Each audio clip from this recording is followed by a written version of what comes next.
Welcome back. What you're about to hear aren't just stories, they're memories, echoing through the fog of war. Before we begin, like the video, subscribe and tell me where are you from and what time are you watching. Now, get comfortable. The rain is already falling, and the stories are on their way.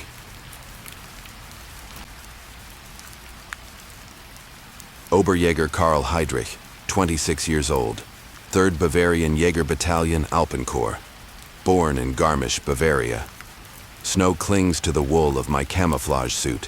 White flakes accumulate on my shoulders and back as I remain motionless. 97 minutes.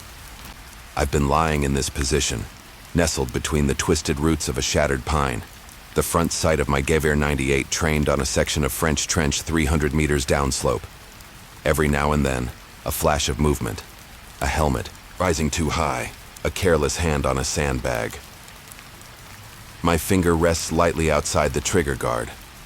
My breathing measured, controlled. 8 seconds between heartbeats. The snow continues to fall, but I do not brush it away. Movement means death in this silent war of patience. I watch a French soldier's breath rising in the frigid air, a momentary betrayal of position. 1 breath, 2 breaths, 3. The Frenchman shifts slightly, his shoulder emerging from behind cover. My finger slips inside the trigger guard. I inhale slightly, hold it, and apply 5 kilograms of pressure. The rifle's report echoes across the mountain valley. The alpine passes of the Vosges Mountains weren't meant for war. That's what I always told myself, even after 2 years fighting on this frozen front. These ancient peaks had witnessed centuries of travelers and traders, shepherds and smugglers. Never this mechanized slaughter we brought to their slopes. I shifted position carefully behind my hiding spot, a fallen pine that had been splintered by French artillery 3 days prior. My spotter, Werner, lay motionless beside me, eyes fixed to his field glasses. We'd been working together since the beginning, when the Alpenkorps was formed. Both of us were mountain boys, me from Garmisch, him from Berchtesgaden, recruited specifically for our knowledge of alpine terrain. We'd spent our childhoods climbing these same types of mountains, hunting chamois and red deer. Now we hunted Frenchmen. Movement in the supply trench, Werner whispered, his breath clouding in the biting February air. 2 stretcher bearers. 1 officer, I think. I gazed through my scope, scanning across the French positions 300 meters down the slope. They dug in along a natural ridgeline, their trenches following the contours of the mountain. Smart, but not smart enough. Every trench has its weak points, its blind corners, its exposed traverses. After 2 years, I knew each one by heart. I see them, I murmured, centering my crosshairs on the officer's chest. His uniform was caked with mud, but the distinct outline of his kepi cap marked him as a target of value. Range? 285 meters. Wind 3 kilometers from the west. Temperature -7. I made the necessary adjustments to my sight, inching the elevation turret 2 clicks up. The Gewehr 98 was a superior weapon for this work. Accurate. To 800 meters in the right hands. My hands were the right ones. They're bringing up rations, Werner observed. Must be preparation for tonight's patrol. Intelligence had reported a planned French raid on our forward listening post. Battalion wanted us to disrupt their preparations, create confusion, delay the assault. Each shot had to count. We'd be repositioning after 3 kills at most. The officer stopped, gesturing toward a dugout entrance. He was speaking to the bearers, pointing at something on a map. Perfect stillness. I slowed my breathing, focusing on the space between my heartbeats, where the world became crystalline, immobile. 5 kilograms of pressure on the trigger. The rifle slammed into my shoulder, the sound cracking across the valley. Through my scope, I watched the officer crumple, a red spray blossoming against the white snow. Hit, Werner confirmed unnecessarily. Center mass. The stretcher bearers dove for cover, disappearing into a communication trench. I worked the bolt, ejecting the spent casing and chambering a fresh round. The smell of burnt powder filled my nostrils, oddly comforting in the frozen air. They'll be cautious now, I said, already scanning for my next target. Count it down. Werner, started his watch. 3 minutes until we relocate. This was our dance. Shoot, move, hide. Just like hunting in the mountains back home, except the prey shot back. We'd learned quickly that staying in one position after firing was a death sentence. The French had their own snipers, good ones, who would triangulate on the sound and sight of our muzzle flash. I'd lost my previous spotter that way, Dieter, a baker's son from Munich. He'd insisted we could get one more shot from our position. The French marksman put a bullet through his eye socket while he was still looking through his binoculars. I'd carried his body 2 kilometers back to our lines, his blood freezing on my uniform. Activity at the command dugout, Werner hissed, interrupting my thoughts. They're scrambling. I shifted my aim, finding the entrance to the dugout where several soldiers were emerging, heads low. One made the mistake of standing upright for just a moment, perhaps to get his bearings or issue an order. I exhaled slowly, squeezing the trigger at the perfect moment between heartbeats. The rifle bucked again. Hit. He's down, Werner confirmed. Clean shot. 2 rounds fired, 2 men down. The calculations ran automatically through my mind. 2 fewer soldiers for tonight's raid, plus the disruption to their command structure. Officers were always priority targets. Kill the shepherd and the flock scatters. Time? I asked, working the bolt again. 1 minute 40, Werner replied. 1 more, then we move. I nodded, scanning deliberately across the French positions. They were being more careful now, keeping low, using the traverses properly.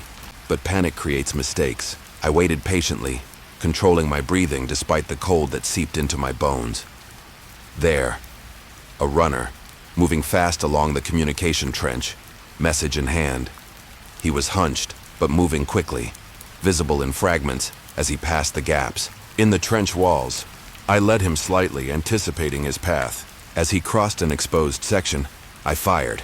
The shot echoed and I lost sight of him momentarily. Miss, Werner said. He dropped into a dugout entrance. I suppressed a curse. Time to move. We began our careful withdrawal, sliding backward through the snow, keeping our profiles low against the mountainside. The French would be ranging their own snipers by now, perhaps even calling in artillery on our suspected position. We had 15 minutes to put at least half a kilometer between us and our firing point. The work was grueling, crawling through snow and frozen mud, dragging our rifles and equipment, all while maintaining silence and concealment. My arms ached from holding the same position for hours, and my legs had long since gone numb. We'd prepared our fallback position the previous night, a natural depression behind a rock outcropping, covered with pine branches and snow. It offered a different angle on the French lines, allowing us to continue our deadly work from a new vantage point. They'll send out a patrol, Werner whispered as we settled into our new hide. Try to flush us out. I nodded, brushing snow from my scope. Let them come. Sniping had changed the nature of trench warfare. No longer could men stand carelessly at a parapet or walk openly behind the lines. We'd created a new kind of fear, the knowledge that death could come at any moment, from anywhere, silent and invisible until the bullet struck. The psychological effect was as valuable as the tactical one. We waited in silence as the afternoon light began to fade. The temperature dropped further, the sweat on my back turning to ice beneath my layers. I didn't complain. Mountain boys knew. Cold. We respected it, planned for it, survived it. Movement, Werner said after an hour. French patrol, western approach. Squad strength, moving in skirmish line. I spotted them through my scope. 8 men, advancing cautiously through the alpine forest, their white winter camouflage blending with the snow. They were experienced, using the trees for cover, moving in short bounds while their comrades provided overwatch. They're searching too far west, I observed. They miscalculated our position. Werner grunted in agreement. Hauptmann Weber's diversion worked. Before we'd left on our mission, Weber had sent a small team to set up a false snipers. Just a kilometer to our west. Simple but effective. Some disturbed snow, a few spent cartridges, boot prints leading away. The French patrol was following the bait. Should we engage? Werner asked, his voice neutral. We both knew the risk. Firing would give away our new position, but could further disrupt tonight's planned raid. I considered our mission parameters. No, we've done enough damage for now. Let's observe their patrol patterns for future reference. We watched as the French soldiers methodically swept the area, checking potential sniper hides, occasionally stopping to confer with each other. Their movements revealed their training, their habits. Information as valuable as any kill. As darkness fell, we prepared for the night. The temperature would drop well below freezing, and we'd be staying in position until dawn. Werner produced a small tin of petroleum jelly, which we applied to exposed facial skin to prevent frostbite. We each ate a portion of hard bread and dried sausage, cold rations only, no heat signature to give us away. You think about home, Carl? Werner asked quietly as we settled in for the long night watch. I adjusted my weight slightly, trying to find a position that might be marginally more comfortable on the frozen ground. Sometimes, less than I used to. I dream of Berchtesgaden, he continued. The summer pastures above my father's farm. The smell of hay and wildflowers. I didn't respond immediately. Home felt increasingly distant, like something I'd read about rather than lived. After 2 years on the front, the mountains of war had become more familiar than the mountains of my childhood. We'll hunt chamois together when this is over, I finally said, more to comfort him than from any real belief it would happen. Bring back a trophy buck for your father. Werner smiled faintly in the darkness. I'd like that. The night settled around us, broken only by occasional flares that cast ghostly light across the snowfields. In the distance, artillery rumbled along other sections of the front, a constant reminder of the larger war beyond our small, lethal game of hide and seek. Around 0200, the French raid began. We watched through night glasses as dark figures crossed from their lines toward our listening post. The sharp chatter of machine guns erupted, followed by the crump of grenades. The raid was happening, but their timing was off. Their coordination disrupted by the chaos we'd created. Earlier, listen, Werner whispered. Through the cacophony of battle, I could hear the distinctive crack of rifle fire from our secondary sniper team, positioned specifically to cover the raid. More death delivered from the darkness. The raid faltered, then collapsed. Within 20 minutes, the survivors were retreating to their own lines, carrying their wounded. From our vantage point, we could see the entire failed operation. The cost of those 2 officers I'd eliminated earlier. That's at least 15 casualties we've prevented, Werner calculated, plus whatever intelligence they hoped to gather. I nodded, feeling no particular triumph, only a professional satisfaction. This was mathematics, not emotion. Subtract enemies, add to our side's chances of survival. The equation was simple. Dawn arrived with mist clinging to the mountainside, reducing visibility. We used the cover to begin our return journey, moving carefully from position to position, always alert for French patrols or opposing snipers. It took us 4 hours to reach our own lines, approaching from an unexpected angle to avoid friendly fire. The sentry recognized us and waved us through the wire. Inside our trench, men nodded respectfully as we passed. We were specialists, set apart by our work. Some looked at us with admiration, others with a subtle unease. The capacity to kill, deliberately, patiently, from hundreds of meters away marked us as different. Hauptmann Weber was waiting in the command dugout, bent over maps illuminated by carbide lamps. He looked up as we entered, his face lined with exhaustion. Heydrich Werner, good to have you back. Report. I stood at attention despite my fatigue. 2 confirmed kills, sir. 1 French officer, likely a lieutenant, and 1 NCO. Disrupted preparations. For the raid as ordered. Weber nodded, making a notation on his map. Well done.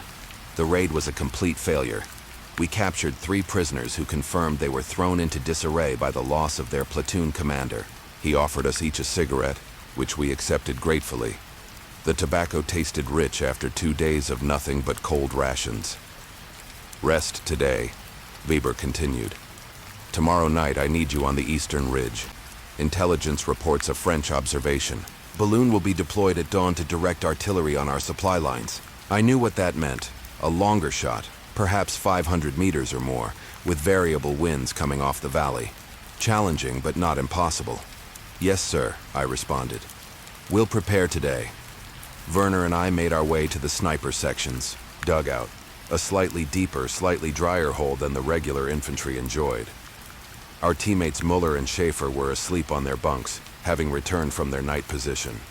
I cleaned my rifle meticulously, checking each component. Despite my exhaustion, Werner recorded our kills in the section's logbook, adding details about French patrol patterns we'd observed.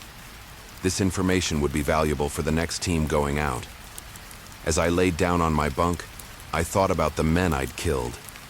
Their faces were a blur, if I'd even seen them clearly at all. Just uniforms, movements, targets, not people. Never people. That way led to madness. In the distance, artillery continued its constant conversation across the mountains. My eyes grew heavy as sleep approached. "Carl," Werner said quietly from his bunk, "do you think the chamois and deer will return to these mountains after the war? After all this killing?" I considered the question through the fog of approaching sleep. "Yes," I finally answered.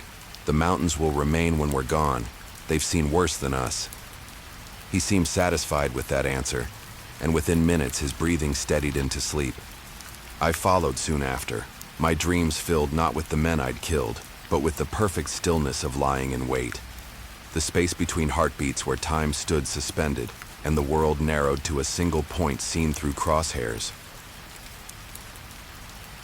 Tomorrow would bring more of the same. Another position, another target, another mathematical equation of death. The war of the hunter and the hunted, played out across mountains, never meant for such games.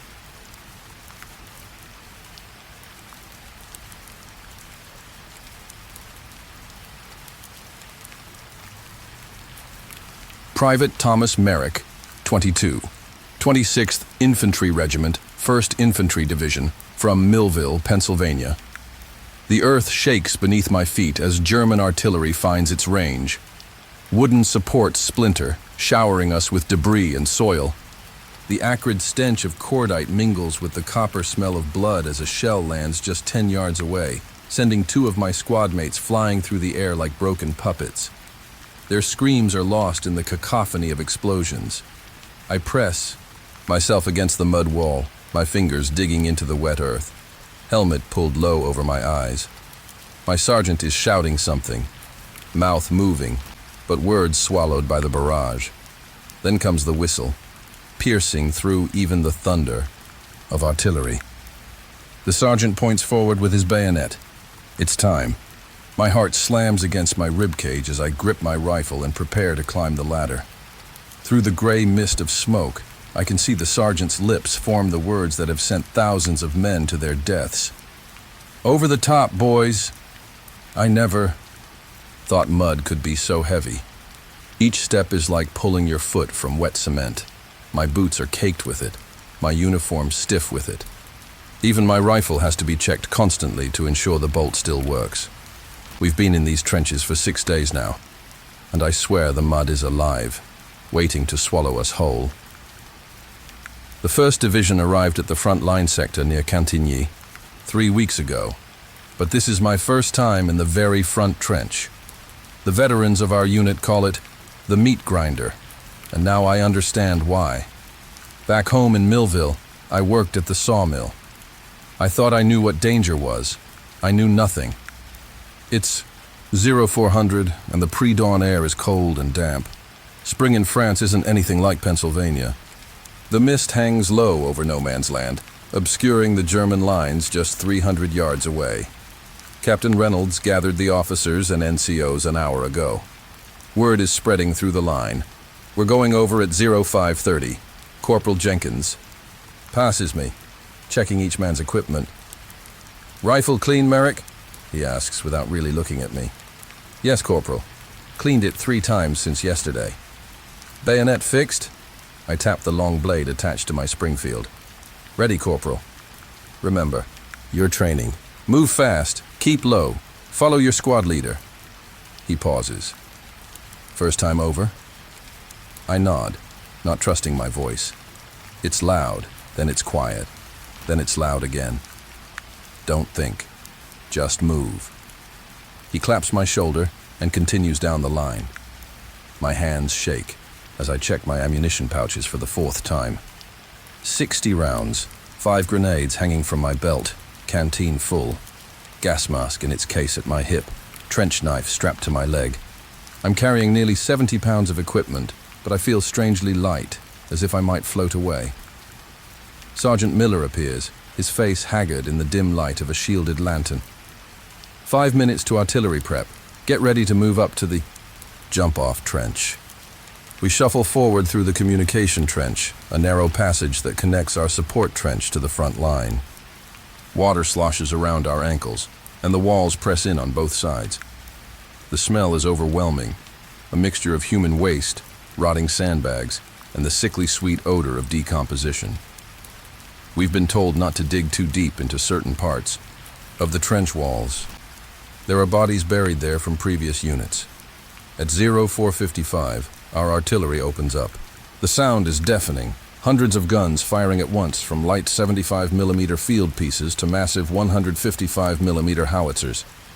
The ground bucks beneath our feet with each salvo. Through small periscopes, the officers observe the fall of shells on the German trenches and wire. They're hitting the front trench hard, Private Donovan whispers next to me. He's been here 2 months longer than me. But Fritz digs deep. They'll be waiting.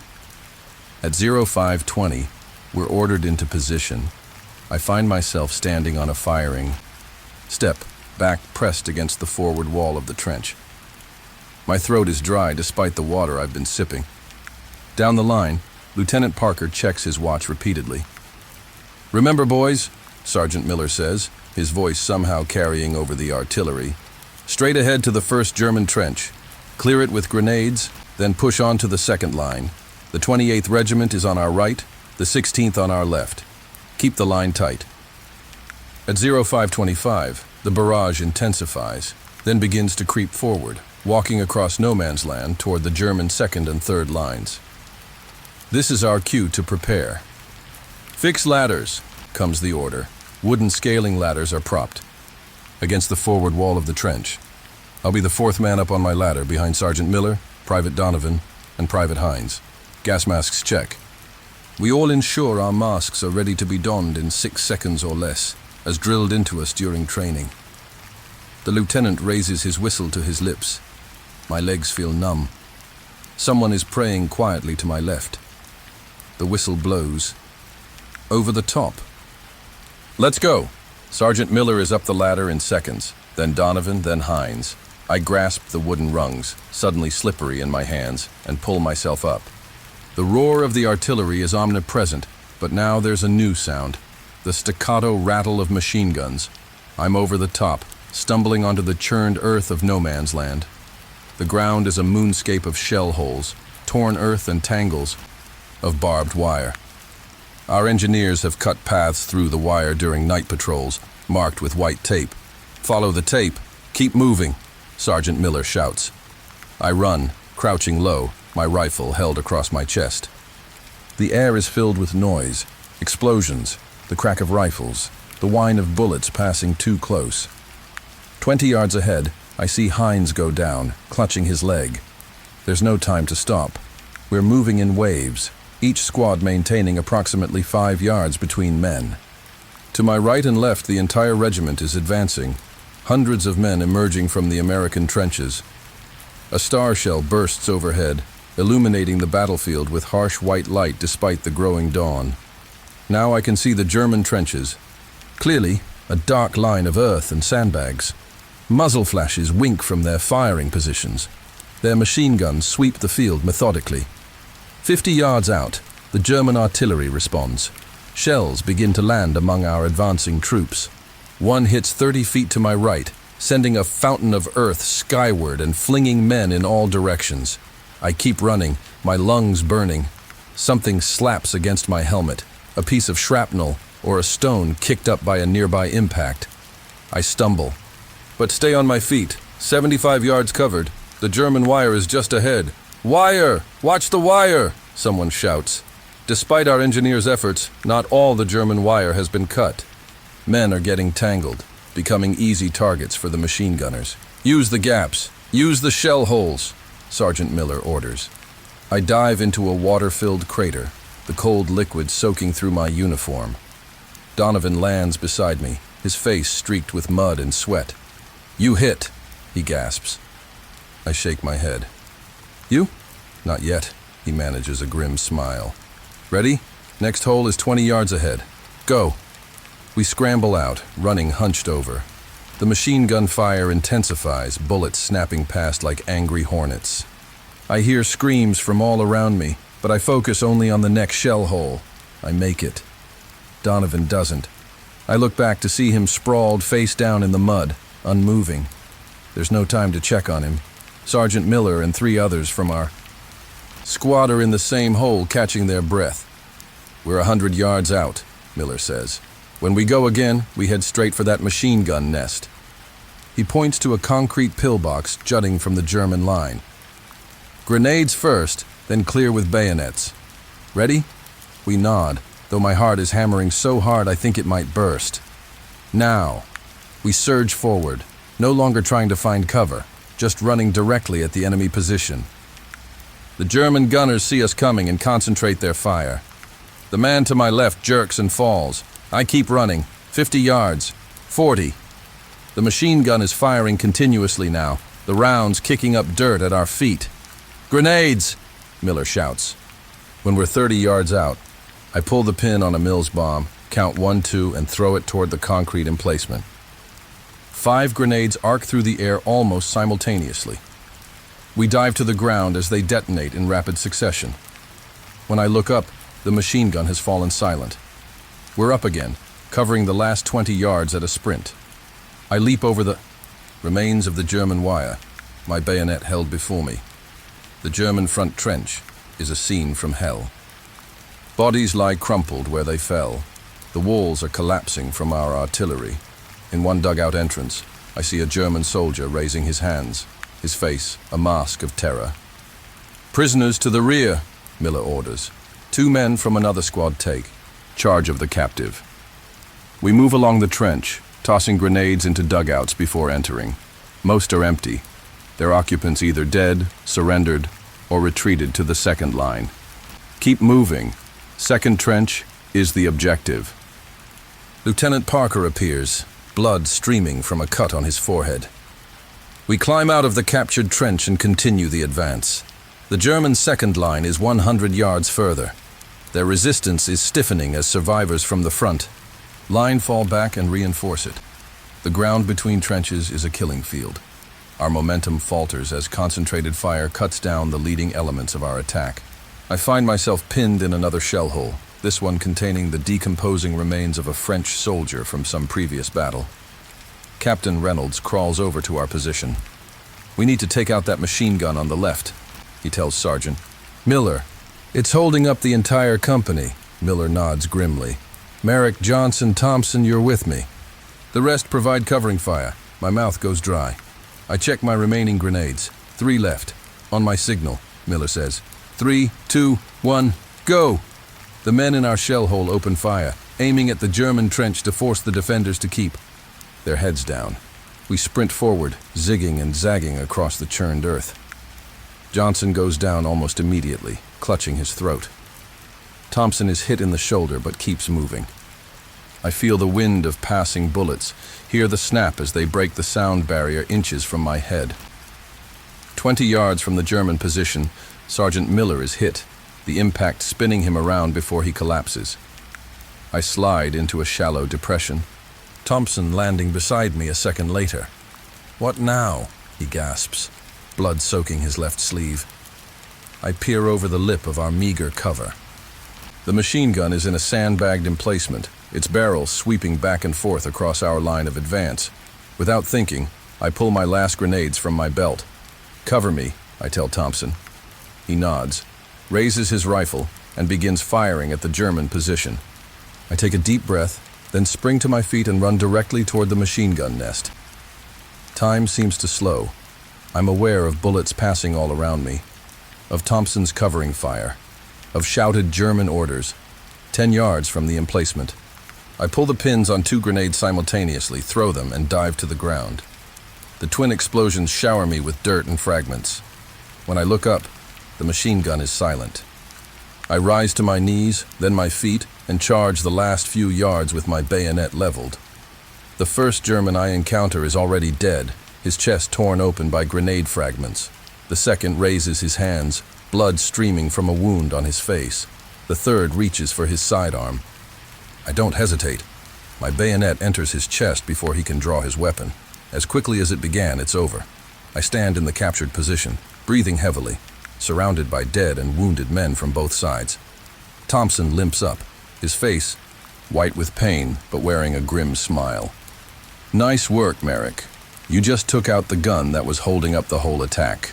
More Americans arrive, securing the position and preparing to repel the inevitable counterattack. A medic tends to Thompson's shoulder while I slump against a sandbagged wall, suddenly exhausted beyond words. Lieutenant Parker finds me there 10 minutes later. Well done, Private. The second trench line is secured across the entire regimental front. We've taken our objective. I nod, too tired to speak. Around me, men are digging in, reversing the captured German positions to face the other way. Others are bringing up ammunition and supplies. The wounded who can walk are making their way back to our lines. The dead lie where they fell to be recovered later if possible. By noon, we've consolidated our gains and repelled 2 German counterattacks. Of the 42 men in my platoon who went over the top that morning, 17 are dead, 15 wounded. I sit in a captured German dugout, eating cold rations and trying not to think about Donovan, Hines, Sergeant Miller, and all the others. Captain Reynolds gathers the survivors late in the afternoon. Well done, men. Division says we've advanced. Our line nearly half a mile across a 1,000-yard front. It's a significant victory. No one cheers. We know the cost of that half mile. That night, as I take my turn on watch, staring out at the darkness toward the German third line where we'll likely attack tomorrow or the next day, I think about the sawmill back in Millville, about how I thought that was dangerous work, how little I knew. The mud is everywhere, as always. But now I understand, it's not trying to swallow us, it's trying to claim us, to mark us. We belong to it now, not to the towns and families we came from. We are mud men, fighting and dying for a few yards of mud that will be lost and retaken. A dozen times before this war is through, I clean my rifle for the 5th time that day and wait for dawn.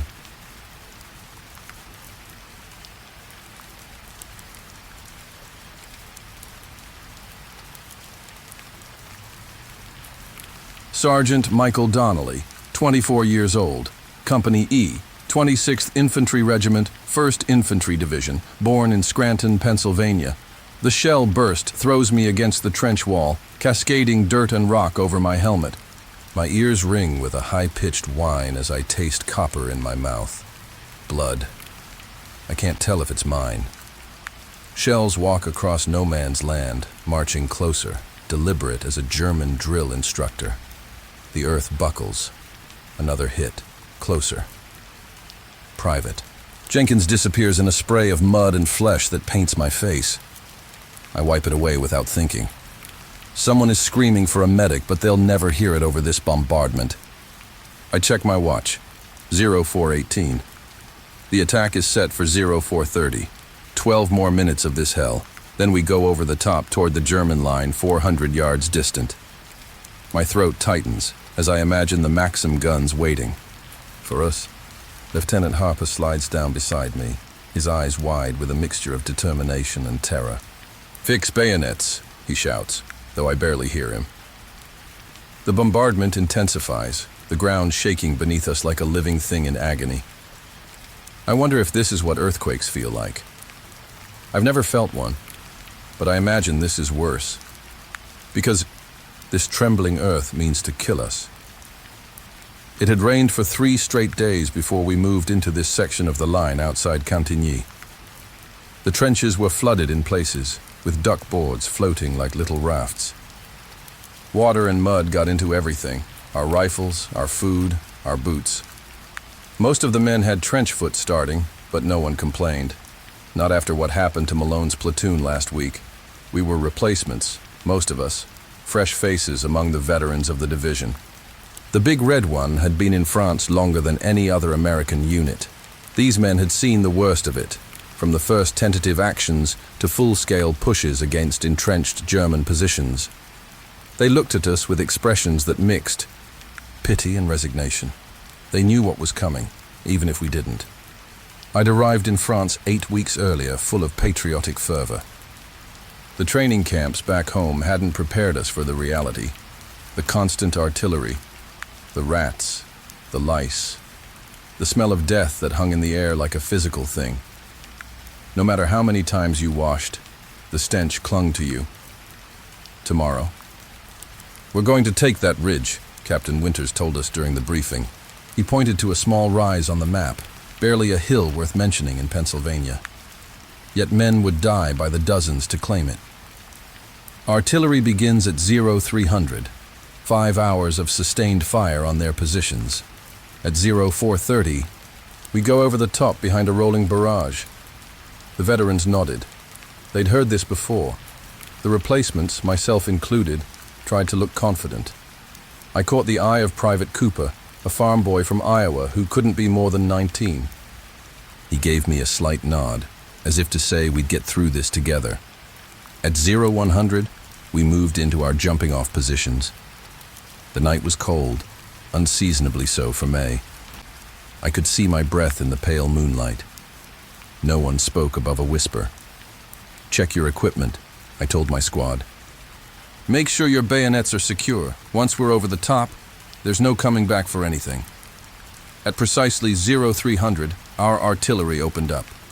The horizon behind us flashed like heat lightning, and the air filled with the shriek of shells passing overhead.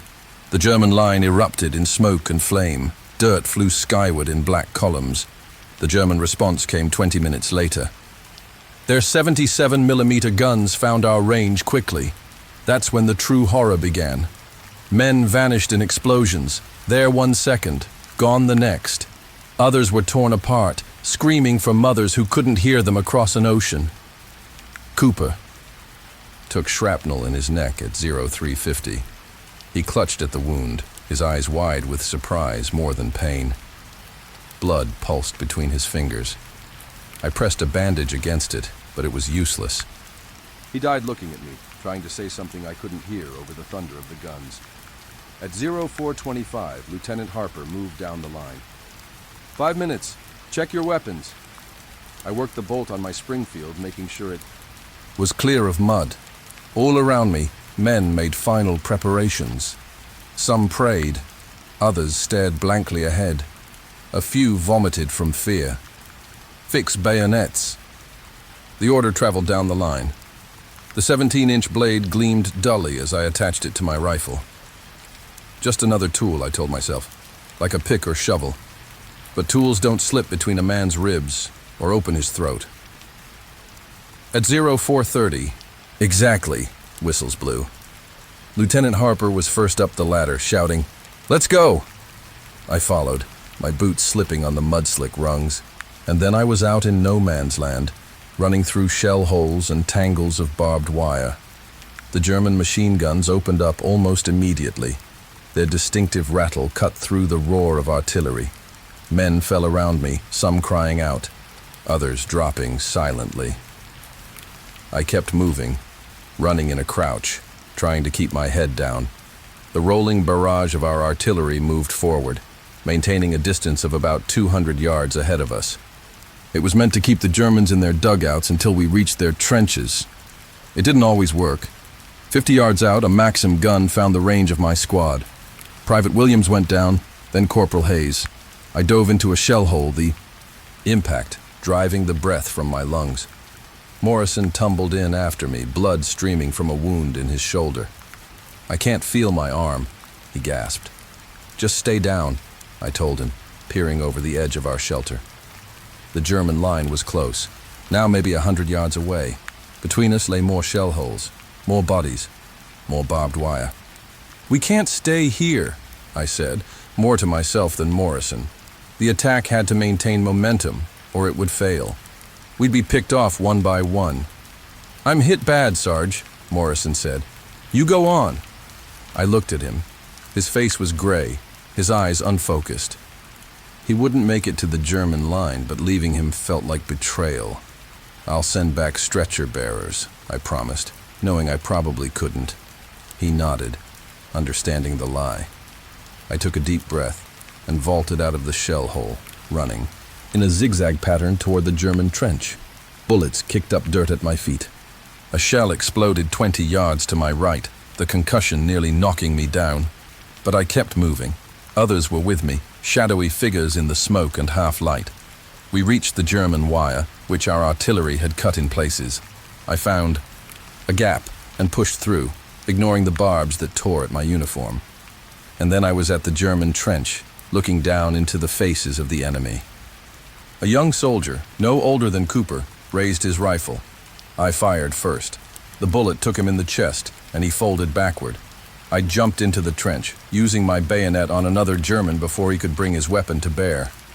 The fighting in the trench was chaotic, brutal. Men grappled in the narrow space, using bayonets, entrenching tools, even fists. I moved down the line, firing when I had a clean shot, using my bayonet when I didn't. My world narrowed to the few feet of trench around me. A German officer appeared. Around a corner, his Luger raised. I ducked as he fired, the bullet grazing my helmet. I lunged forward with my bayonet, feeling it sink into his abdomen. His eyes widened in shock. He said something in German, a name perhaps, and then he was dead.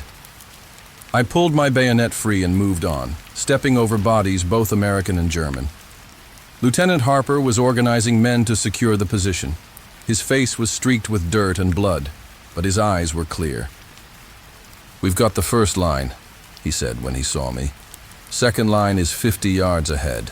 We'll need to clear these dugouts before we move on." The dugouts were deep, some extending 30 feet underground. Germans were still hiding in them, waiting us out. It was dangerous work, clearing them. You never knew what waited for you in the darkness below. Harper assigned me and what remained of my squad to clear 3 dugouts. I took point, descending into the first one with my rifle ready. The air was thick with the smell of sweat and fear. At the bottom, 3 Germans waited with their hands up. One was wounded, clutching his side where blood seeped through his arm. "Feldgrau uniform. Raus," I ordered, gesturing with my rifle. My high school German was limited, but they understood. They filed up the steps into the custody of Private Donovan. The second dugout was empty. The third contained a single German, dead from an artillery shell that had somehow penetrated the roof. His body was mangled beyond recognition. By midday, we had secured the first 2 lines of German trenches. Our casualties were heavy. Nearly half the company was dead or wounded. But we had achieved our objective. The small ridge was ours. I found a relatively clean spot in the captured trench and sat with my back against the wall. My hands were shaking, the adrenaline wearing off. I was suddenly aware of a sharp pain in my left leg. Looking down, I saw a tear in my trousers, the fabric dark with blood. I didn't remember being hit. Sergeant Mills appeared, his face grim beneath his helmet. "They're counterattacking," he said simply. I struggled to my feet, ignoring the pain in my leg. There was no time for wounds now. The Germans would want their trenches back, and they'd send their best to reclaim them.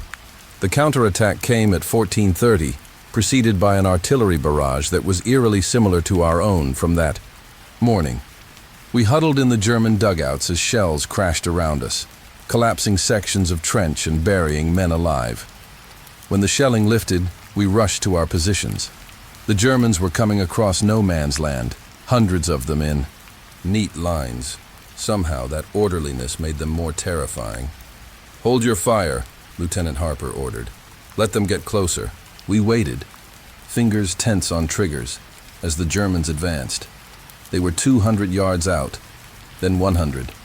Their bayonets gleamed in the afternoon sun. "Fire!"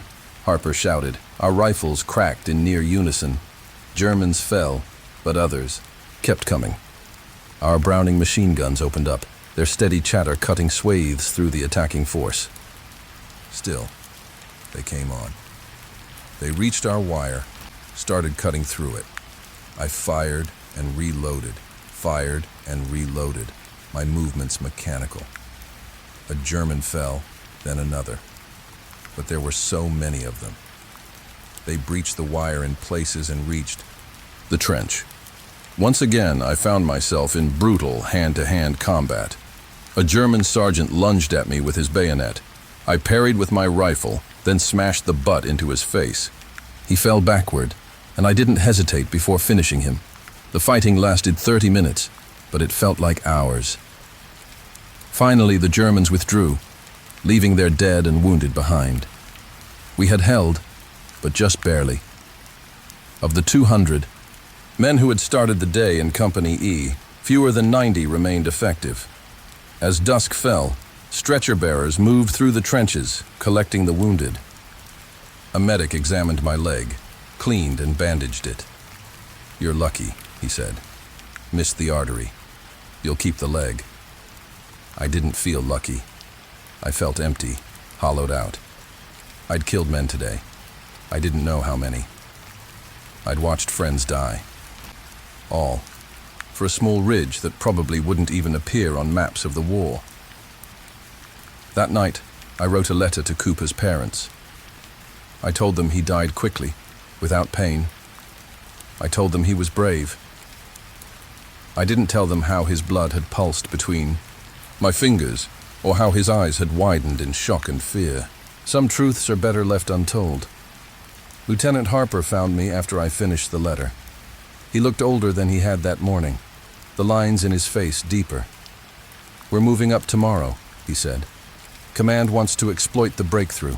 I nodded, not trusting myself to speak. "Get some rest, Sergeant," he added, his voice softening slightly. "You did good today."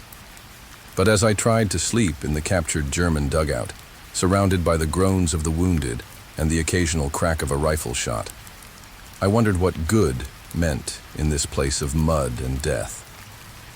The ridge was ours. Men had died for it. More would die tomorrow for another piece of ground. And for what? Some distant purpose I couldn't see from the bottom of this trench? The artillery started again at midnight, a distant rumbling that grew closer. German shells seeking revenge. I checked my rifle, made sure my bayonet was secure, and waited for dawn.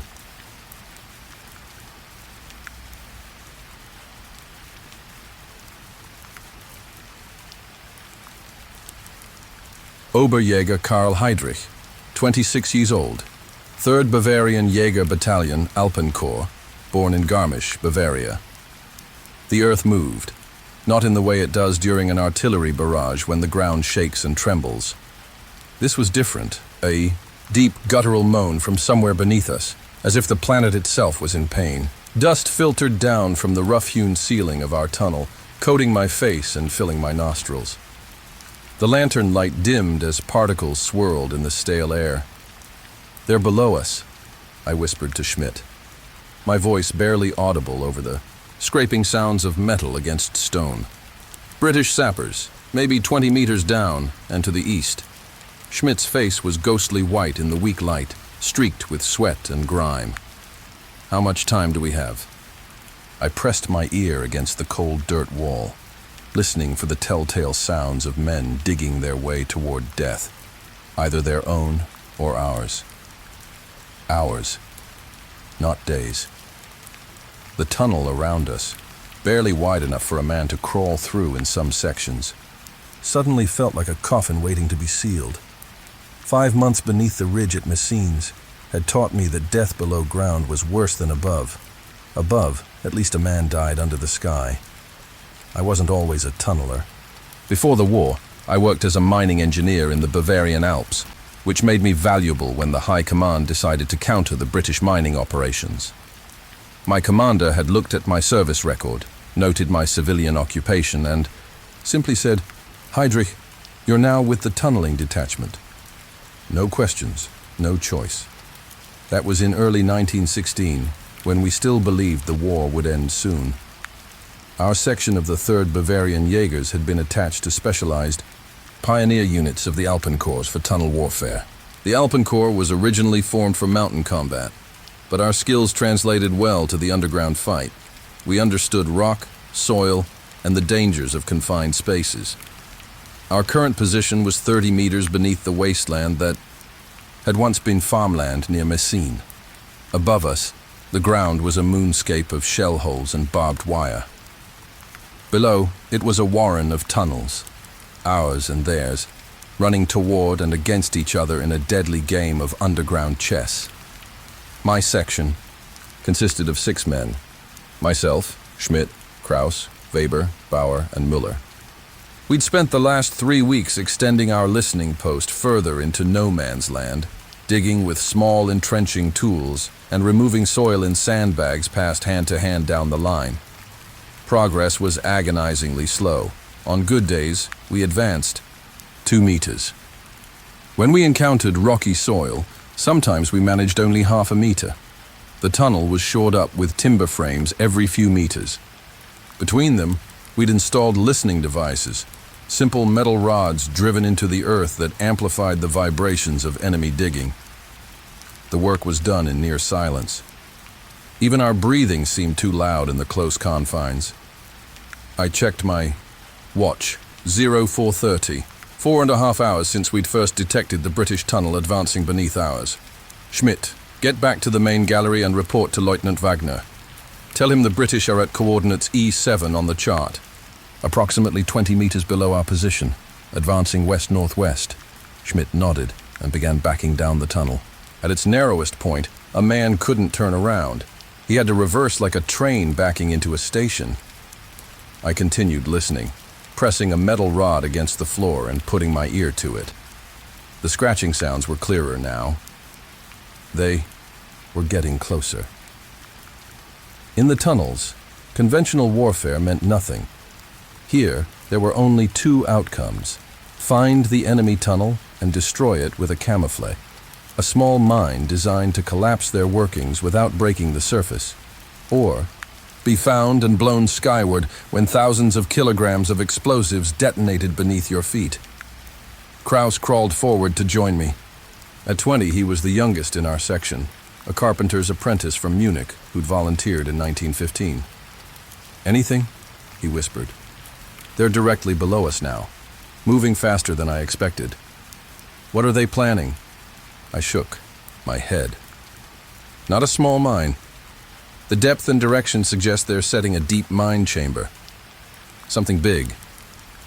"How big?" "Big enough to turn this entire ridge into a crater."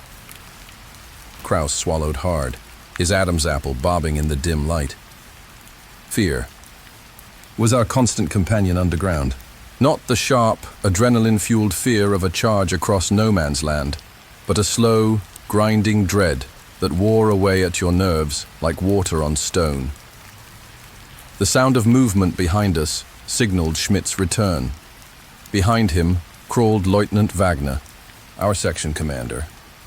At 35, Wagner was old for the front, a former mining engineer like myself. "Report, Heydrich," he ordered, his voice barely above a whisper. I explained what we'd detected, the depth, direction, and my assessment of the threat. Wagner listened, then produced a map from his tunic. By lantern light, he marked the position I'd indicated. "Intelligence suggests the British have been mining this entire sector for months. They're planning something massive." He looked up, his eyes hollow in the shadowy light. "We need to confirm their exact position and depth. Prepare a borehole." A borehole was a narrow shaft drilled from our tunnel into the earth below, used to precisely locate enemy workings. Once located, we could place charges to collapse their tunnel. It was dangerous work. If we broke through into their tunnel, we would give away our position. For the next hour, we worked in near total silence, using a hand-cranked drill to bore into the floor of our tunnel. Every 10 centimeters, I would stop and listen. At just over 3 meters down, the drill suddenly punched through into empty space. "Contact," I whispered. Wagner nodded and gestured for the geophone, a listening device that amplified sound. I placed it over the borehole and listened. The sounds were clear now, picks striking earth, the creak of timber supports, and voices, English voices. I looked at Wagner and nodded. They're there, less than 3 meters below us. Can you make out what they're saying? I listened again, focusing on the muffled voices. My English was limited, but certain words came through clearly. Something about chambers and primary charges. They mentioned a date, June 7th. Wagner's expression darkened. That's consistent with what intelligence suspects. They're creating multiple mine chambers across the entire ridge. We've detected similar workings at 19 different points. What's the counterplan? Kraus asked. We destroy their tunnels before they can load the explosives, Wagner replied. We'll set a camouflage here. 500 kilograms of ammonol should collapse their working and seal this approach. He turned to Schmidt. Go back and tell the explosive team to bring forward the charges. We need to place them within the next 6 hours. Schmidt disappeared down the tunnel. The rest of us began preparing the mine chamber, a small cavity in the side of our tunnel where the explosives would be placed. The work was exhausting. In the confined space, every movement required careful consideration. The air grew thinner as our exertions consumed the limited oxygen. By 0900, we had excavated a chamber large enough for the charges. Weber and Bauer arrived with the explosives, 25 boxes, each containing 20 kilograms of ammonol. The powerful explosive was safer to handle than dynamite, but equally effective. We carefully stacked the boxes in the chamber, positioning them to direct the force of the explosion downward toward the British tunnel. As we worked, the sounds from below grew louder. They were getting closer. They've accelerated their digging, I told Wagner. They'll be directly under our position within an hour. We need to detonate now, he decided. Finish the wiring. Müller, our electrical specialist, connected the detonators and ran the wires back down our tunnel. We would trigger the explosion from a safe distance around a bend in the main gallery, 200 meters back. As we completed the final preparations, a new sound reached us. A dull thud, followed by cracking timber. One of our support frames was failing under the pressure of the earth above. Out! Everyone out now! Wagner ordered. We didn't need to be told twice. We scrambled backward down the tunnel as the cracking grew louder. 10 meters back, the tunnel's ceiling partially collapsed, sending a shower of dirt and small rocks down on us. Keep moving, I shouted. We continued our retreat, passing the safety point, where the detonation wires disappeared into the main electrical line. 200 meters from the charge, we reached the main gallery, a larger tunnel reinforced with steel beams and thick wooden planks. Here, 3 tunnels converged at a chamber large enough for men to stand upright. Wagner did a quick head count. All present. Müller, prepare to detonate. Müller connected the wires to the detonator box and looked up for the final order. That's when we felt it. A tremor different from artillery. This came from below, a deep vibration that shook the entire gallery. They've detonated somewhere else. On the line, Wagner said, his face grave. We need to trigger our charge now, before they can set their main explosives beneath us. Ready, Herr Leutnant, Müller reported. Detonate. Müller pushed the plunger down. For a moment, nothing happened. Then came the concussion. Not the expected muffled thump of our camouflage, but a massive, earth-shattering roar. The gallery shook violently, timbers cracked, and the lanterns swung wildly, casting frantic shadows. That wasn't just our charge, Wagner shouted over the continuing rumble. That was... His words were cut off as the gallery's ceiling collapsed between us, burying Wagner and Müller under tons of soil and rock. Wagner! Müller! I shouted, scrambling toward the collapse. The others joined me, digging frantically, with our hands and entrenching tools. After 10 minutes of desperate effort, we uncovered Müller's hand. He was dead, crushed by a support beam. Wagner was beneath him, still breathing but badly injured. Get him to the surface, I ordered Kraus and Bauer. Schmidt, Weber, we need to check the main tunnel for other casualties. As they carried Wagner toward the shaft that led to the surface, Schmidt and I moved deeper into the main gallery, checking for other trapped men. The damage was extensive. Several side tunnels had collapsed completely. "What happened?" Schmidt asked, as we paused to shore up a failing support. "That wasn't just our camouflage. I think our charge triggered one of their mines, or they detonated at the same moment," I replied. "Either way, this entire section is compromised. We need to evacuate everyone." We found 3 more men, 2 dead, 1 alive but severely injured, before reaching the main shaft. The wooden ladder was still intact, offering a path to the surface 30 meters above. The journey up was excruciating. Every rung of the ladder was a test of endurance as we helped the wounded man climb. By the time we reached the surface, my arms burned with exhaustion. What we found above ground defied comprehension. The landscape had changed completely. Where there had been trenches and shell holes, there were now enormous craters, some over 40 meters deep and 100 meters across. The British had detonated multiple mines simultaneously along the entire Messines ridge. Our front line was gone. In its place was a scene from a nightmare: broken bodies, shattered equipment, and men wandering in shock. Through the dust and smoke, I could see British troops advancing behind a rolling barrage of artillery. "They're breaking through," Schmidt said, his voice hollow. I nodded, unable to form words. After months of underground warfare, the slow, meticulous chess game of tunnels and counter-tunnels, the British had changed the board entirely. They had been planning this for more than a year, placing over 1 million kilograms of explosives in tunnels beneath our positions. We helped the wounded man to a dressing station that was already overwhelmed with casualties. A medical officer barely glanced at us as we arrived. "Walking wounded to the rear," he ordered, pointing east. "We're falling back to the secondary line." That night, huddled in a new trench 5 kilometers behind where our line had been that morning, I tried to make sense of what had happened. Nearly 2,000 of our men had died in the initial explosions. Thousands more were wounded or captured in the assault that followed. Of our tunneling section, only 4 survived: myself, Schmidt, Kraus, and Bauer. Wagner died of his injuries before reaching the field hospital. Weber was never found. The sky glowed orange from fires burning across the battlefield. Artillery continued to thunder in the distance. Around me, men stared blankly ahead, still in shock from the day's events. "What happens now?" Kraus asked, his young face aged years in a single day. I looked at the scarred earth stretching before us, at the flares illuminating the new British positions on what had been our ridge. "We dig," I answered. "We always dig." But I knew something had changed fundamentally in the war that day.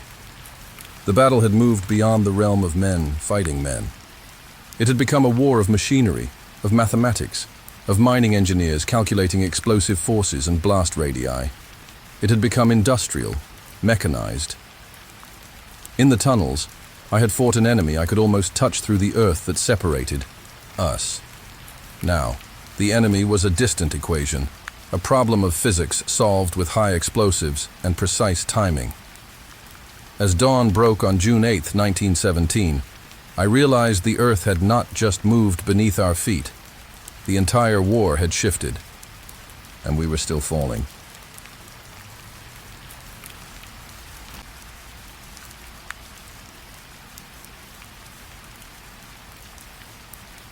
Private First Class Marcus Johnson, 23, 369th Infantry Regiment, Harlem Hellfighters, born in Harlem, New York. The whistle shrieked through the dawn mist. My body moved before my mind could protest. Up and over, fingers gripping my Springfield rifle so tight they'd gone numb. The earth erupted 10 yards ahead, showering us with dirt and fragments of men who'd been alive seconds before. Screams pierced the thundering barrage, some German, some from our own ranks. The air tasted of metal and sulfur. Through the haze, I glimpsed the German wire, twisted and menacing. A man to my left disappeared in a geyser of mud. No time to think about Private Wilson's fate. Just keep moving. My boots sank into the churned earth as machine gun fire stitched patterns across no man's land. The Germans had our range now. They always did. But we kept going because stopping meant death just the same. The Hellfighters never retreated. 6 months in these French trenches had taught us that much. France had given us a chance to fight. More than we'd gotten back home. And so we fought. Through the wire, through the fire, through hell itself. Rain drummed against my helmet, running in rivulets down my neck and beneath my uniform. The trench was ankle deep in water despite our efforts with the pumps. 6 hours until our rotation to the frontline trenches. 6 hours of relative quiet in the support trench, where death was merely probable rather than certain. Johnson got a light. Corporal Davis slid down beside me, a soggy cigarette dangling from his lips. I fished a match from my pocket, cupping it against the downpour. 3 strikes before it caught, barely long enough for Davis to get his smoke going. Thanks, brother. He exhaled, watching the smoke dissipate into the gray morning. Word is we're going over again tomorrow. My stomach clenched. It had been 3 days since our last assault. 3 days to recover from watching half our platoon cut down crossing. Barely 50 yards of mud. Not nearly enough time. Captain Robinson confirmed? I asked, checking my rifle for the 100th time that morning. The Springfield was a good weapon when it wasn't clogged with mud, which it rarely wasn't in these conditions. Sergeant Taylor said so. Dawn attack, with the French on our right flank. Davis lowered his voice.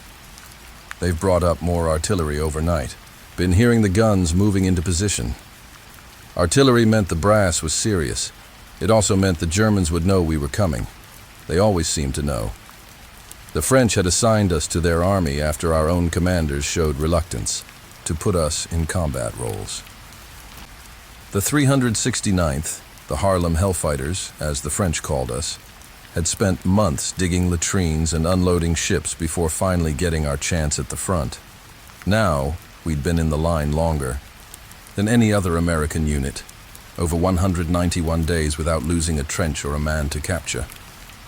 Mail came through, Davis said, reaching into his jacket. Got something from your mother. I took the water-spotted envelope, suddenly conscious of my filthy hands. The paper was thin, the handwriting painfully familiar. I tucked it away for later. Reading letters before an assault was bad luck. Men who got too homesick made mistakes. I'd read it tomorrow, if tomorrow came.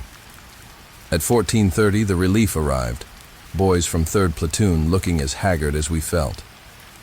We sloshed through the communication trench toward the front line, keeping our heads below the sandbags. The front was different, tenser, with an electric current running through the air.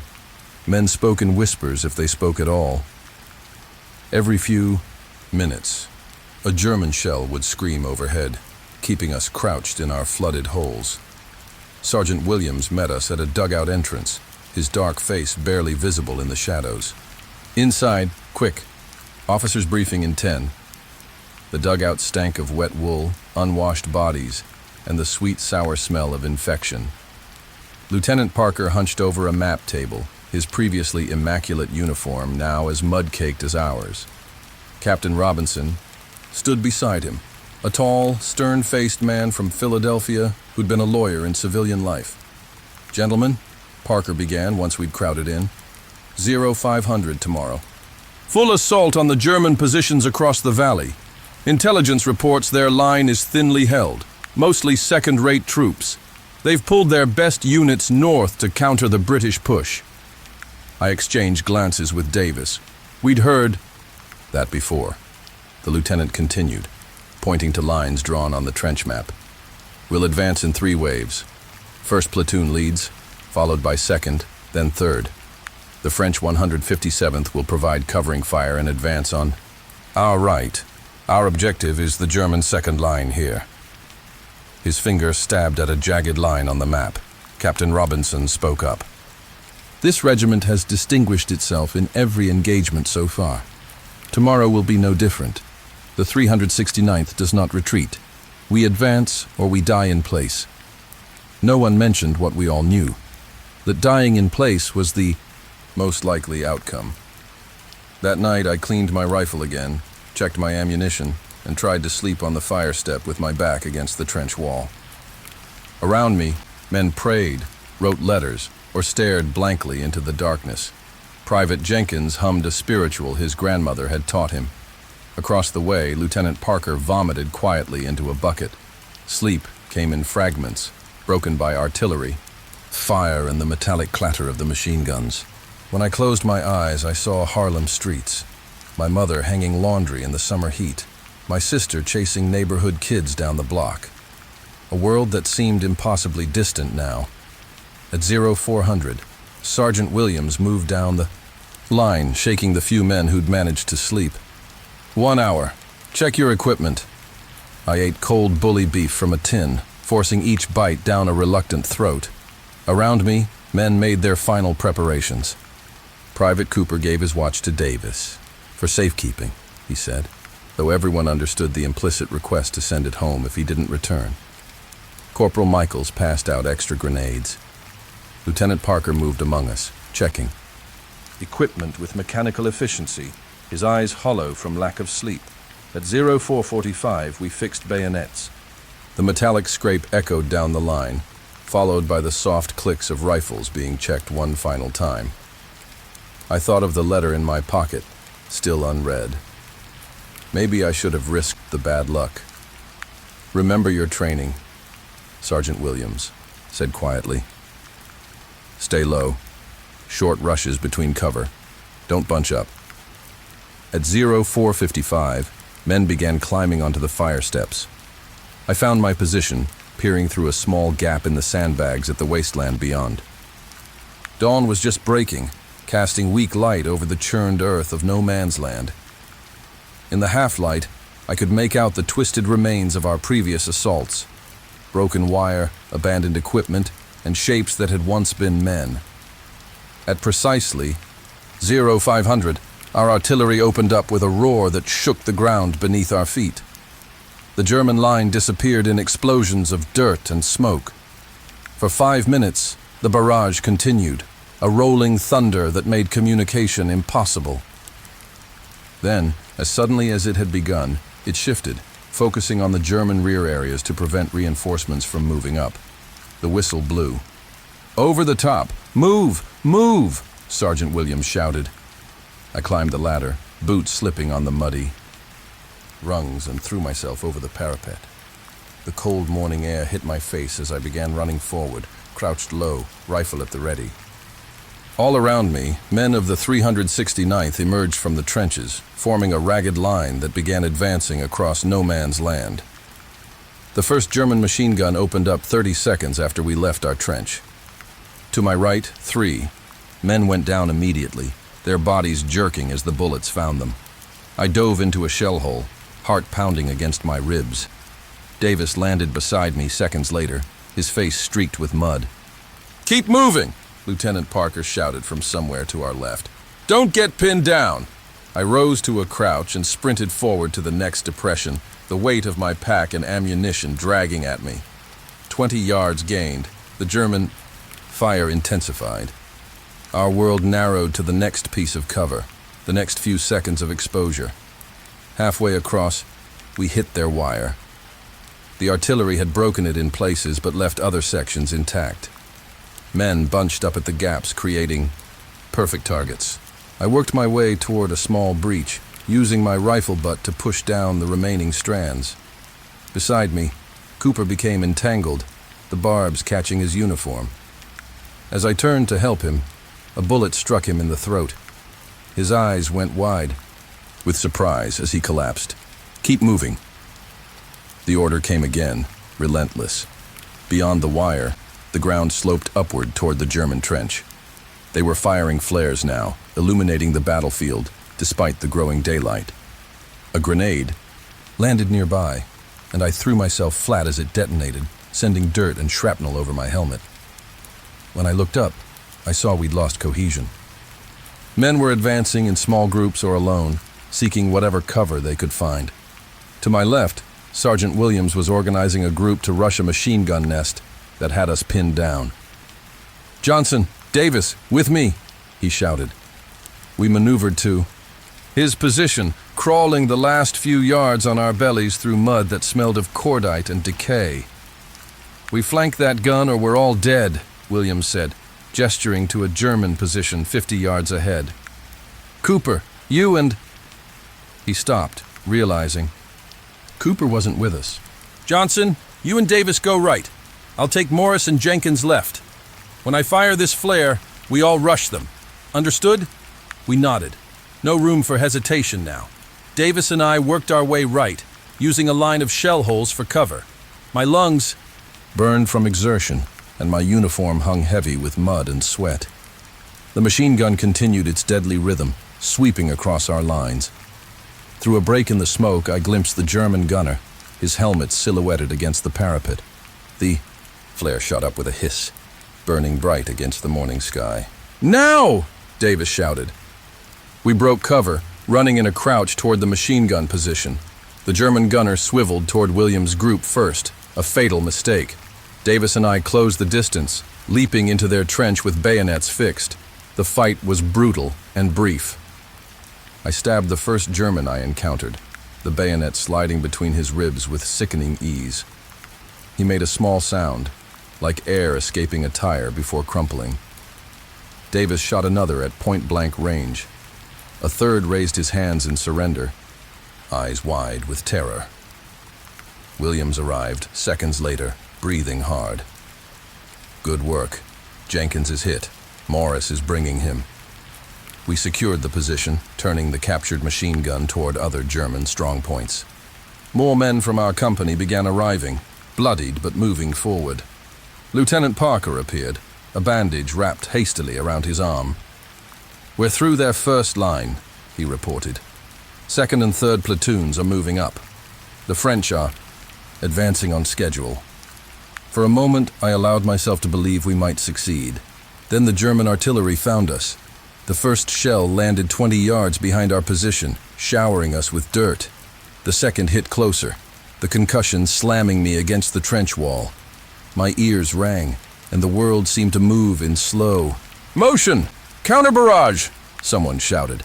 "Incoming!" The next minutes were chaos. Shells landed all around us, transforming the battlefield into an erupting hell. Men scrambled for whatever cover they could find. The wounded screamed for medics, who couldn't reach them. Through it all, Lieutenant Parker continued issuing orders, reorganizing our scattered forces. When the barrage finally lifted, we were still holding the captured section of trench, but at devastating cost. Half of 1st Platoon was dead or wounded. The German defenders had pulled back to their second line, exactly as our commanders had predicted. What they hadn't predicted was the ferocity of the counterattack that now began developing. "They're massing on the right," Davis shouted, pointing to movement in the German trenches.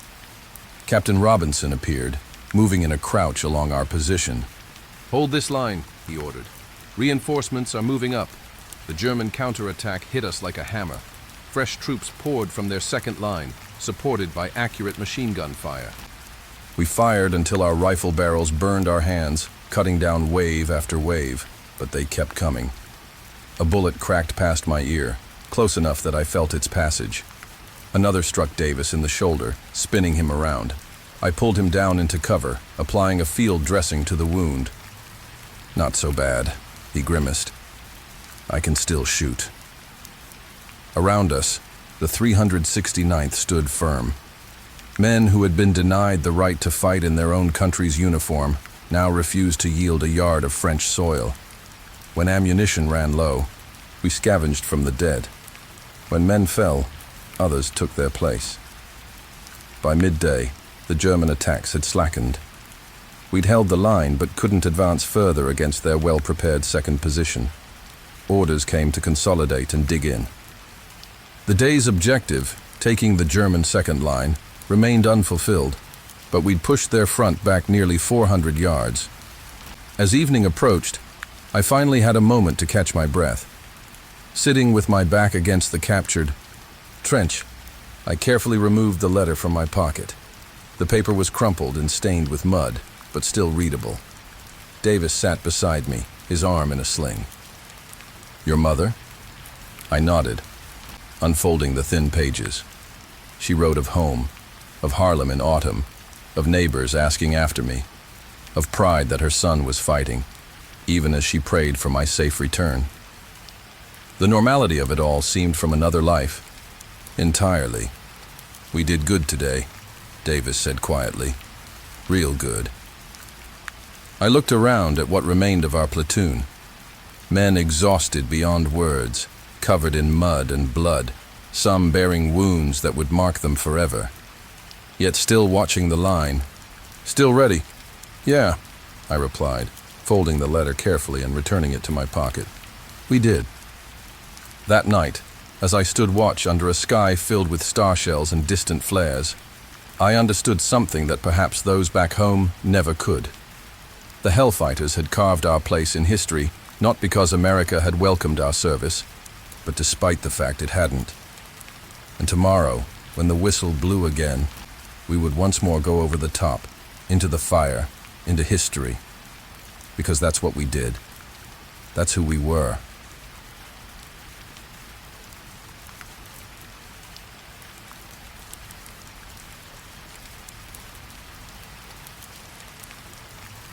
Lieutenant James Thorne, 24 years old, Lafayette Escadrille, N-124 Squadron, French Air Service, born in Boston, Massachusetts. The Newport 17's engine coughs once, then catches with a roar that vibrates through the entire airframe. Through the blur of the propeller, I can see German lines 5,000 feet below. My camera is secured. My Lewis gun is loaded. My flight path plotted. What the intelligence boys back at HQ don't know is that 3 Albatros D3s have just appeared at my 4 o'clock high. Their distinctive shark-shaped fuselage is unmistakable against the cloud deck. They're hunting, and I'm the prey. I push the control stick forward, diving toward the trenches below. Dive speed, 115 miles per hour. Dangerous for the Newport's V-strut wing design, but my only chance. The fabric on my upper wing ripples alarmingly as aerodynamic forces threaten to tear it apart. Behind me, machine gun fire stitches the sky. Tracers pass within inches of my cockpit. I pull back on the stick, execute a tight chandelle, trading speed for altitude and a 180-degree turn. G-forces gray my vision. Blood drains from my head. But when I level out, I've reversed direction. The lead albatross overshoots, presenting its vulnerable underbelly. I squeeze the Lewis gun's trigger. The next 15 seconds will determine if I complete my reconnaissance mission or become another name on the casualty list. Another statistic in this war of numbers and calculations. The morning briefing at Escadrille N-124 always felt like a gathering of college fraternity brothers rather than military pilots. We were a mixed bunch. Wealthy Ivy League graduates, adventure seekers, idealists who couldn't wait for America to enter the war officially. All of us had volunteered to fly for France. The Lafayette Escadrille, they called us, named after the Marquis who had helped America in its revolution. Now we were returning the favor. Captain Georges Tenot, our French commander, spread a map across the table in the operations tent. His finger traced a line 20 kilometers behind German positions. Intelligence reports new artillery emplacements here, here, and here, he said, marking X's on the map. They've been shelling our supply routes. We need photographs and confirmation of gun calibers.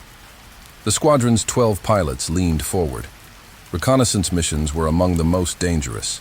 Flying straight and level over enemy territory made you an easy target for both anti-aircraft fire and enemy fighters.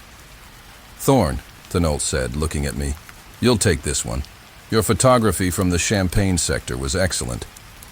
I nodded, accepting the assignment without comment. Around the table, I saw relief in some faces, concern in others. My roommate, Bill Dugan from Philadelphia, gave me a slight nod. He'd lost his previous roommate on a similar mission 3 weeks ago. Weather? I asked. Broken clouds at 6,000 feet. Visibility approximately 8 miles. Wind from the northeast at 15 knots, replied Lieutenant Delage, our meteorological officer. Opposition? Jasta 11 is operating in the sector, Thénault said gravely. Von Richthofen's unit, the Red Baron. His name alone caused a ripple of tension around the table. In just 6 months, he had shot down 15 Allied aircraft. His entire squadron flew bright red Albatross fighters, earning them the nickname, the Flying Circus. You'll have an escort, Thénault continued. Roussel and Dugan will fly cover, 2,000 feet above your altitude. Takeoff at 0800 hours. The meeting concluded, and we dispersed to prepare. I went immediately to the photography section to collect my camera, a 30-pound Greyflex with special mounting brackets for the Nieuport's cockpit. The glass plates were already prepared, each one capable of capturing detailed images when developed. Next came the pre-flight inspection of my aircraft. The Nieuport 17 was a beautiful machine, a lightweight scout biplane with excellent maneuverability. Its single Lewis gun was mounted on the top wing, firing over the propeller arc. The French called it Le Bébé for its small size, but it was a deadly package against the right opponent. I walked around the aircraft methodically, checking control surfaces, struts, wires, and fabric. I climbed up to inspect the rotary engine, a 9-cylinder Gnome monosoupape that produced 110 horsepower.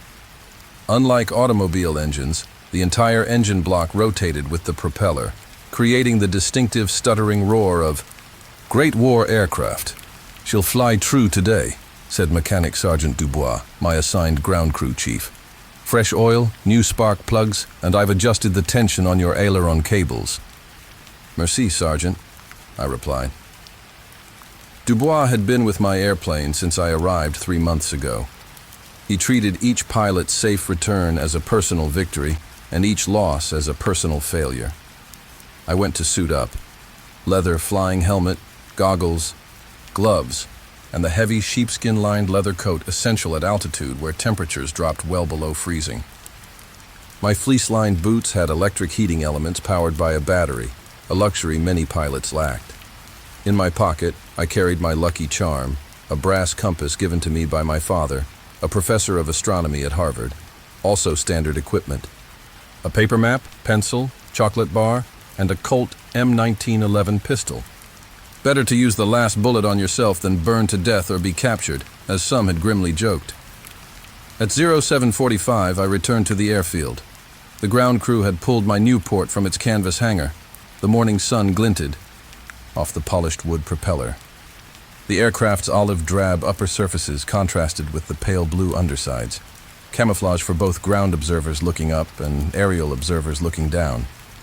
Dugan approached, already dressed in his flying gear. Weather's deteriorating, he said without preamble. Low-pressure system moving in faster than predicted. We'll have clouds at 4,000 feet by mid-morning. Lower is better for photography, I replied, but worse for avoiding Archie. Archie was our nickname for anti-aircraft fire, from a popular British song. Just don't make me write to your mother, Dugan said, punching my shoulder lightly before walking to his own aircraft. At precisely 0800 hours, I climbed into the narrow cockpit. Dubois handed up my flying helmet and helped strap me in.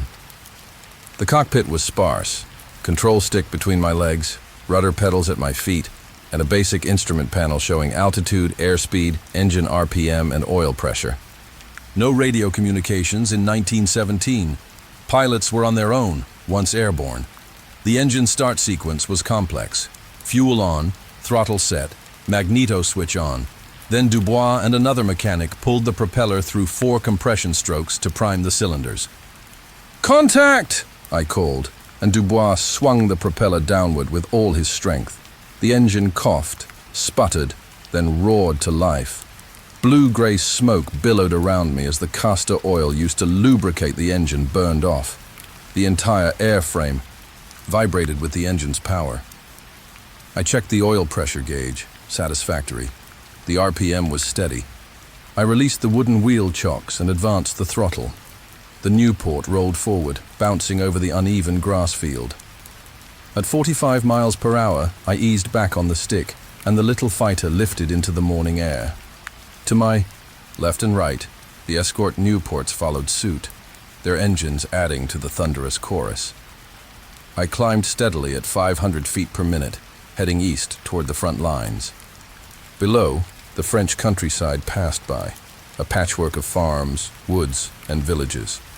At 2,000 feet, I could make out the web of trenches that marked the Western Front, snaking across the landscape like an infected wound.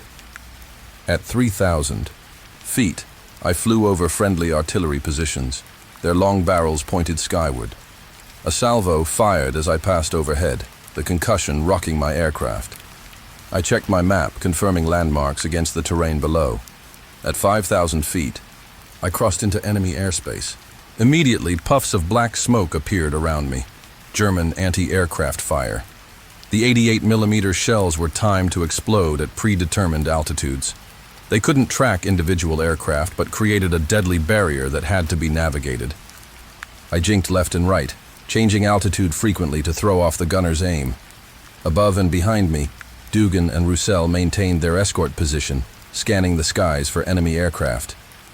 At 6,000 feet, I leveled off, now 20 kilometers behind German lines. The target area came into view, a forested region with a network of narrow-gauge railways. Through my goggles, I could make out the distinctive flash of artillery pieces firing from concealed positions. I steadied, the Nieuport for the camera run. This was the most dangerous part of the mission, flying straight and level at a constant altitude while operating the camera mounted to my right. The aircraft had to remain stable for clear photographs. I reached for the camera's shutter release, but something caught my eye. A glint of sunlight on metal, high and to my right. Aircraft, German, 3 of them, moving to intercept. The Nieuport's engine coughs once, then catches with a roar that vibrates through the entire airframe. The next few minutes were a blur of split-second decisions and instinctive maneuvers. The 3 Albatross fighters had the advantage of altitude and numbers, but my Nieuport could outturn them in a close-in dogfight. The key was avoiding their initial diving attack. After evading the lead Albatross, I found myself in an ideal firing position. The German pilot had expected me to continue diving, not reverse course with the Chandelle. My Lewis gun chattered, the .303 caliber rounds tearing into the Albatross's fuselage and wings. Black smoke poured from the enemy fighter's engine. It rolled over and dove away, clearly damaged, but still flying. The other 2 Germans circled above, now wary of tangling with a pilot who clearly knew defensive tactics. I used the momentary respite to continue my reconnaissance mission. Keeping one eye on the circling Germans, I took the required photographs of the artillery positions. 6 exposures in all, capturing the gun emplacements from different angles. Mission accomplished. I turned west toward friendly lines, dropping to treetop level to make pursuit difficult. The remaining Albatross fighters did not follow. Low-altitude chase over enemy territory risked getting shot down by your own side if you strayed over the lines. The return flight was uneventful until I crossed back into friendly airspace. My engine, which had been running flawlessly, suddenly began to lose power. The RPM dropped precipitously, the result of either combat damage or mechanical failure. I scanned the terrain below for a suitable emergency landing field. A brown rectangle appeared, a recently harvested wheat field large enough to set down in. I reduced throttle further and began a gliding approach, the propeller windmilling silently in front. Landing a Nieuport under normal conditions took skill. Landing with a dead engine took luck as well. I maintained airspeed at 60 miles per hour, not wanting to stall, but also not wanting to hit the ground too fast. The undercarriage of the Nieuport was notoriously fragile, little more than 2 bicycle wheels and a wooden skid under the tail. The field rushed up at me. I pulled back on the stick to flare, bleeding off the last of my airspeed just above the ground. The Nieuport settled onto the wheat stubble with a series of jarring bounces, then rolled to a stop mere yards from a drainage ditch that would have flipped the aircraft. I sat for a moment, adrenaline still coursing through my system. Above me, Dugan circled once to confirm I was intact, then headed back to base to report my position. Protocol dictated that he not risk a second aircraft by attempting to land in an unprepared field. Within an hour, a French army truck arrived with Dubois and an assistant mechanic. They inspected the engine and found a bullet hole in the oil reservoir, damage from the brief engagement with the Albatross fighters. Without sufficient lubrication, the engine had seized. The aircraft will need to be dismantled and transported, Dubois said, already mentally cataloging the necessary repairs. But the structure is sound. She will fly again, Lieutenant. What about these? I asked, holding up the camera with its precious exposed plates.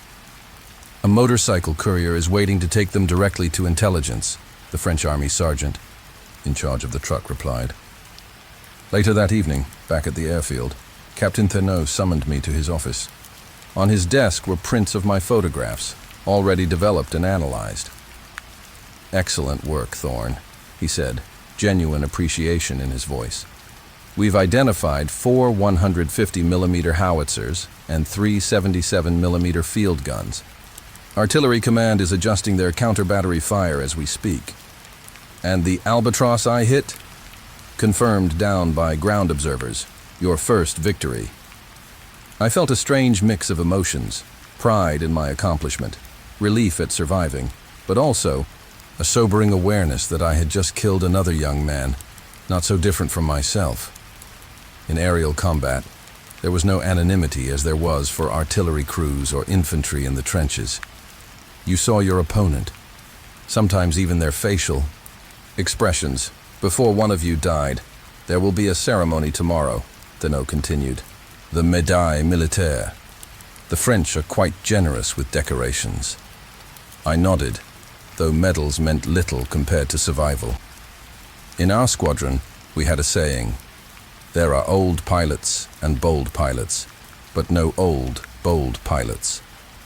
That night, in the officers' mess, there was the usual gallows humor and forced gaiety that characterize frontline squadrons. Average life expectancy for a reconnaissance pilot on the Western Front was 3 weeks. I had just completed my 3rd month. Dugan raised his glass in a toast. To the best damn camera operator in the Lafayette Escadrille. The others joined in, glasses clinking. For a moment, we were just young men again, not soldiers in history's first air war. Tomorrow would bring another mission, another briefing, another dance with death in the skies over France. The photographs I'd taken would guide. Artillery fire that would kill German soldiers I would never see. Tactics and technology, calculations and coordinates. The technical aspects of modern warfare that reduced human lives to mathematical equations. I studied the mechanical precision of my brass compass, its needle unerringly finding north. Like the compass, I had found my direction in this war, not in hatred for the enemy or even patriotism for a country not yet officially fighting, but in the perfect alignment of man and machine, testing the limits of both against the implacable forces of physics and mortality.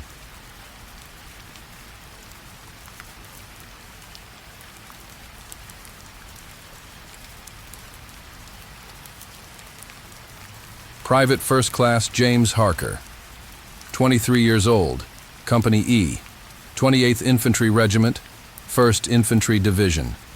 Born in Scranton, Pennsylvania.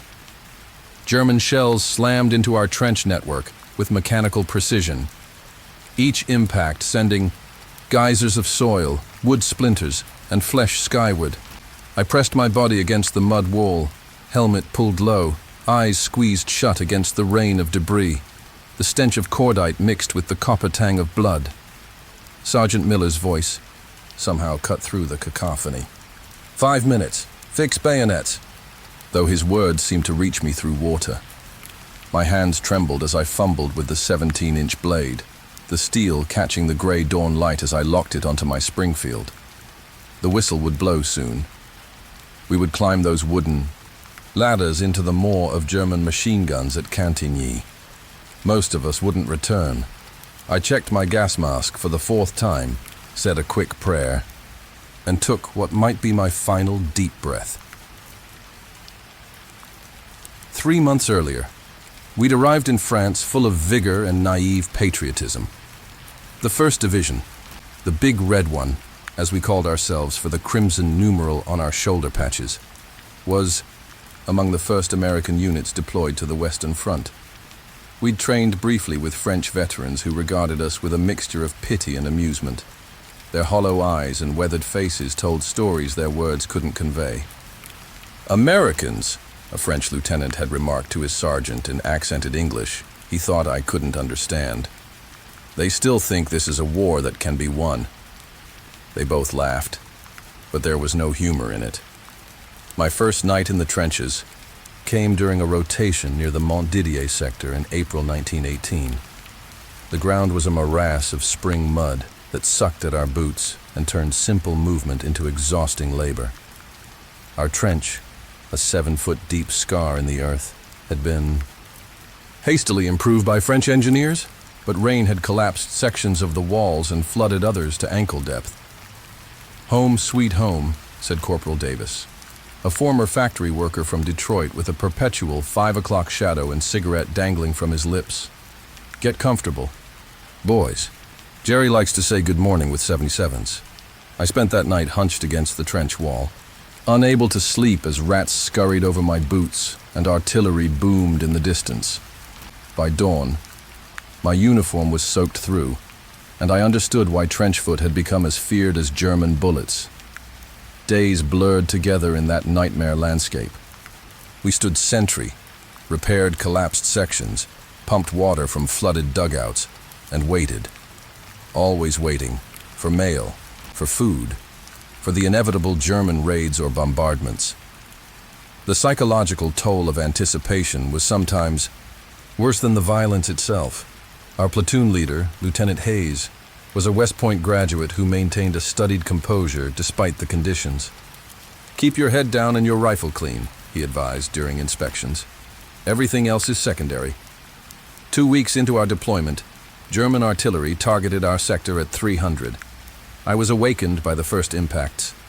The ground heaving beneath my makeshift bed of sandbags and wooden duckboards, the air filled with screams as men scrambled for helmets and rifles. "Gas! Gas!" someone shouted from the forward sentry post.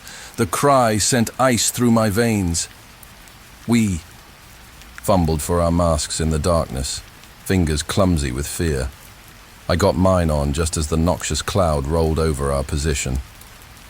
The yellowish-green vapor visible even in the darkness. Through the fogged eyepieces, the world became a distorted nightmare. Private Jennings hadn't secured his mask properly. I found him an hour later, curled in a dugout corner, froth, bubbling from blue lips as he gasped for air that would never satisfy his burning lungs. The medics took him away, but his eyes, wide with terror and incomprehension, haunted me for days afterward. Our baptism of fire came during a German raid the following week. 20 stormtroopers in field gray slipped through gaps in the barbed wire before dawn, hurling stick grenades ahead of them. I was on sentry duty, peering through a periscope, when movement caught my eye. "Stand to," I shouted, firing my rifle blindly in their direction as I ducked below the parapet. The next minutes were chaos, explosions, gunfire, screams in English and German. A grenade landed 3 feet from my position, and I barely had time to flatten myself against the trench floor before it detonated, sending a blast of splinters from the wooden supports into my back and legs. Through pain-blurred vision, I saw a German soldier leap into our trench, his face a mask of determination beneath his coal-scuttle helmet. I raised my rifle, but my injured arm refused to cooperate. The German saw me and raised his own weapon. We locked eyes for an instant, both young men trapped in a war beyond our understanding. Before either of us could fire, Corporal Davis appeared behind him, driving his bayonet between the German shoulder blades with such force that the blade protruded from his chest.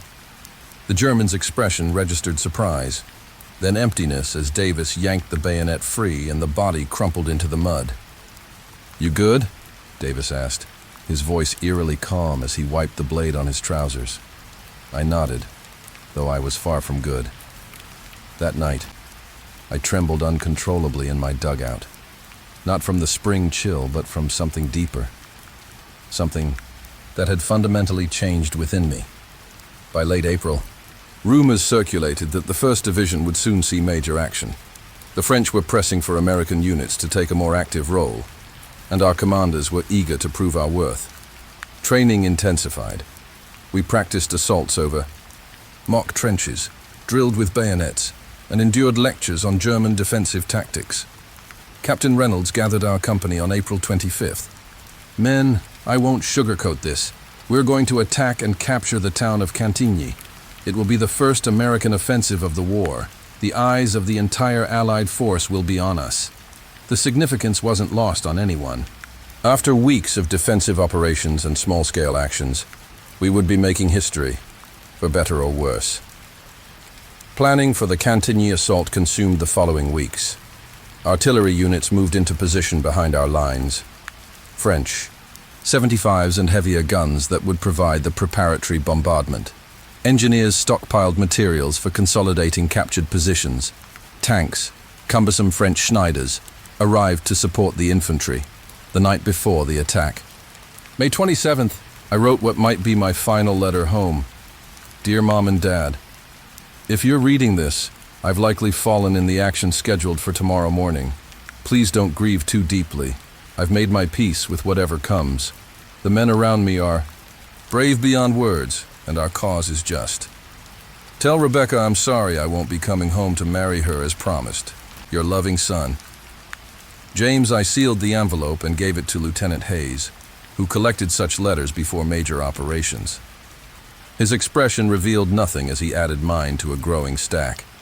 Get some sleep, Harker, he said. Tomorrow will test us all. Sleep proved elusive. Artillery from both sides rumbled throughout the night, and the knowledge of what dawn would bring kept most men awake, lost in private thoughts. Davis maintained his facade of nonchalance, cleaning his rifle for the 3rd time by candlelight. Scared, Harker? He asked without looking up. Terrified, I admitted. He nodded. Good. Means you're sane. The ones who claim they aren't scared are either liars or fools. He reassembled his rifle with practiced efficiency. Just remember your training and stick close to me. At 0445, the pre-assault bombardment began. Hundreds of guns opened fire simultaneously, creating a rolling thunder that made the earth tremble continuously. The German front line disappeared under explosions that threw soil and bodies 50 feet into the air.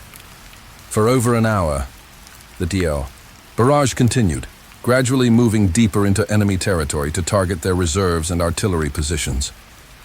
We ate a hasty breakfast of cold rations, no one speaking much. The company chaplain moved among us, offering brief prayers or simply a hand on the shoulder. Lieutenant Hayes checked equipment and issued final instructions, his voice steady despite the din. Fix bayonets, he ordered at 0545. The metallic sound of blades being attached to rifles ran down the trench line. I checked my ammunition pouches, 100 rounds plus the 5 already loaded. Grenades secured on my belt, canteen full. Gas mask accessible, everything as it should be, yet nothing felt right. At 0550, we moved into jumping-off positions, crowding the fire steps. Through my periscope, I could see Cantigny on the low ridge ahead, reduced to rubble by our artillery. Smoke and dust hung over the battlefield in a thick pall. Remember, Lieutenant, Hayes said, checking his watch. Straight to the objectives. No stopping to help the wounded. The medics will follow. I looked at the men around me, faces streaked with dirt, expressions tense but determined. We'd come to France as strangers, now bonded by shared hardship and imminent danger. The artillery reached a crescendo at precisely 0645, then suddenly lifted from the German front line. The sudden silence was almost as shocking as the bombardment had been. This is it, boys, Captain Reynolds called. For America! Whistles shrilled along the line. Lieutenant Hayes was first up the ladder, revolver in hand. Follow me, E Company! I clambered up behind Davis. emerging into a landscape transformed into a lunar wasteland. Shell holes pockmarked the ground to the horizon. Nothing remained of the once meticulously maintained German wire. "Forward!" Hayes shouted, and we began advancing at a steady walk behind a creeping barrage that pounded German positions 100 yards ahead. For 20 surreal seconds, we moved unopposed. Then German machine guns opened fire from positions our artillery had missed. Men began falling around me, their bodies jerking violently as bullets found their mark. The disciplined line wavered but held as we increased. Our pace to a trot, 50 yards from the German trench. We hit their defensive fire in full. Shrapnel shells burst overhead, raining jagged metal. Machine gun fire swept the ground in methodical arcs. A bullet struck Private Wilson to my right, spinning him around before he collapsed, face first, into a shell hole. "Keep moving," Sergeant Miller bellowed, somehow making himself heard above the cacophony. I ran now, stumbling over corpses and uneven ground, my breath coming in ragged gasps. The weight of my equipment, nearly 60 pounds, felt like a millstone. 20 yards from the German line, a stick grenade landed near me. I dove instinctively, the explosion lifting me slightly before I crashed back down. My ears rang as I pushed myself up, disoriented, but apparently uninjured. Davis appeared beside me, face a mask of determination. "Come on," he mouthed, words inaudible through the temporary deafness. We reached the German trench together, leaping down among defenders who seemed as shocked by our appearance as we were to find them still alive. A young German soldier raised his hands in surrender, face paper white beneath his helmet. Another swung his rifle toward me, bayonet gleaming. Training took over. I parried with my own bayonet, then thrust forward with all my strength. The blade sank into his abdomen, and I felt the sickening resistance as it penetrated flesh and organs. His eyes widened in surprise and pain. I pulled the trigger while the bayonet was still embedded, the rifle's report adding an exclamation, point to the man's death sentence. As he fell, I withdrew my bayonet, nearly vomiting at the sound it made leaving his body. No time for reflection. Davis was already moving deeper into the trench system, firing at retreating Germans. I followed, stepping over bodies from both sides. We fought through 300 yards of trenches, clearing dugouts with grenades and bayonets. The resistance gradually weakened as surviving Germans retreated toward Cantigny proper or surrendered. By 0730, the forward trenches were ours, though at terrible cost. Of the 48 men in my platoon who went over the top, only 23 remained unwounded. "Consolidate," Lieutenant Hayes ordered, blood streaming from a gash on his forehead. "They'll counterattack soon." We reversed the captured trenches, turning German machine guns to face their former owners. Engineers arrived with materials to strengthen positions and extend communication trenches back to our original lines. Runners carried messages to command posts, reporting success and requesting reinforcements. The German counterattack came at 10:45, preceded by an artillery barrage that surpassed our own in intensity. Their 77mm field guns laid a perfect box barrage around our new positions, cutting us off from support and supplies. Then waves of field gray figures emerged from the ruins of Cantigny, advancing with the discipline for which the German army was renowned. "Hold steady," Hayes called. "Wait for my command." I sighted down my rifle at the approaching Germans, selecting a sergeant who directed his men with emphatic gestures. When Hayes finally gave the order to fire, I squeezed the trigger and watched my target crumple. The German line faltered under our combined fire, but continued forward with grim determination. 3 counterattacks came that day, each repulsed with increasing difficulty as our ammunition dwindled and casualties mounted. By nightfall, Davis lay dead beside me, his throat torn open by shrapnel. Lieutenant Hayes had been evacuated with a shattered leg.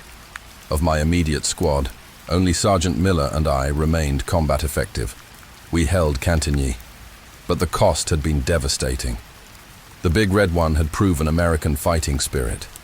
But we'd learned the harsh lesson that determination alone couldn't overcome the industrial slaughter of modern warfare. As darkness fell over the battlefield, I sat in a captured German dugout, hands trembling as I cleaned blood. Both German and American from my bayonet. The gritty realism of combat had replaced any romantic notions of warfare I'd harbored. We'd taken our objective, made history as the first American unit to capture and hold enemy territory, but the hollow victory brought no joy. Tomorrow would bring more counterattacks, more death. But for now, in this brief respite, I allowed myself to remember the men who wouldn't see another dawn at Cantigny.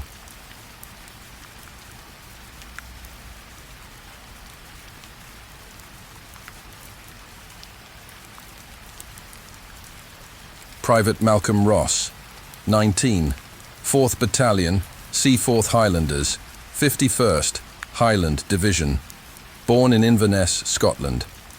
The whistles scream above the thunder of artillery. My feet are leaden, my kilt heavy with mud as I scramble up the ladder. The lip of our trench catches my boot, and I tumble forward onto no man's land. The smell hits me first, rotting flesh and cordite, sweet and sickening. A shell lands 30 yards ahead, throwing a fountain of black earth and something else, something that was once a man. My throat tightens as I run, bayonet fixed. Toward the German line, beside me, Corporal Mackenzie's face contorts in a battle cry I cannot hear over the din. His expression freezes suddenly, eyes wide with surprise, before a crimson bloom appears on his forehead.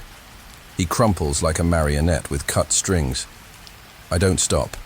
I can't stop. Forward is the only direction that matters now.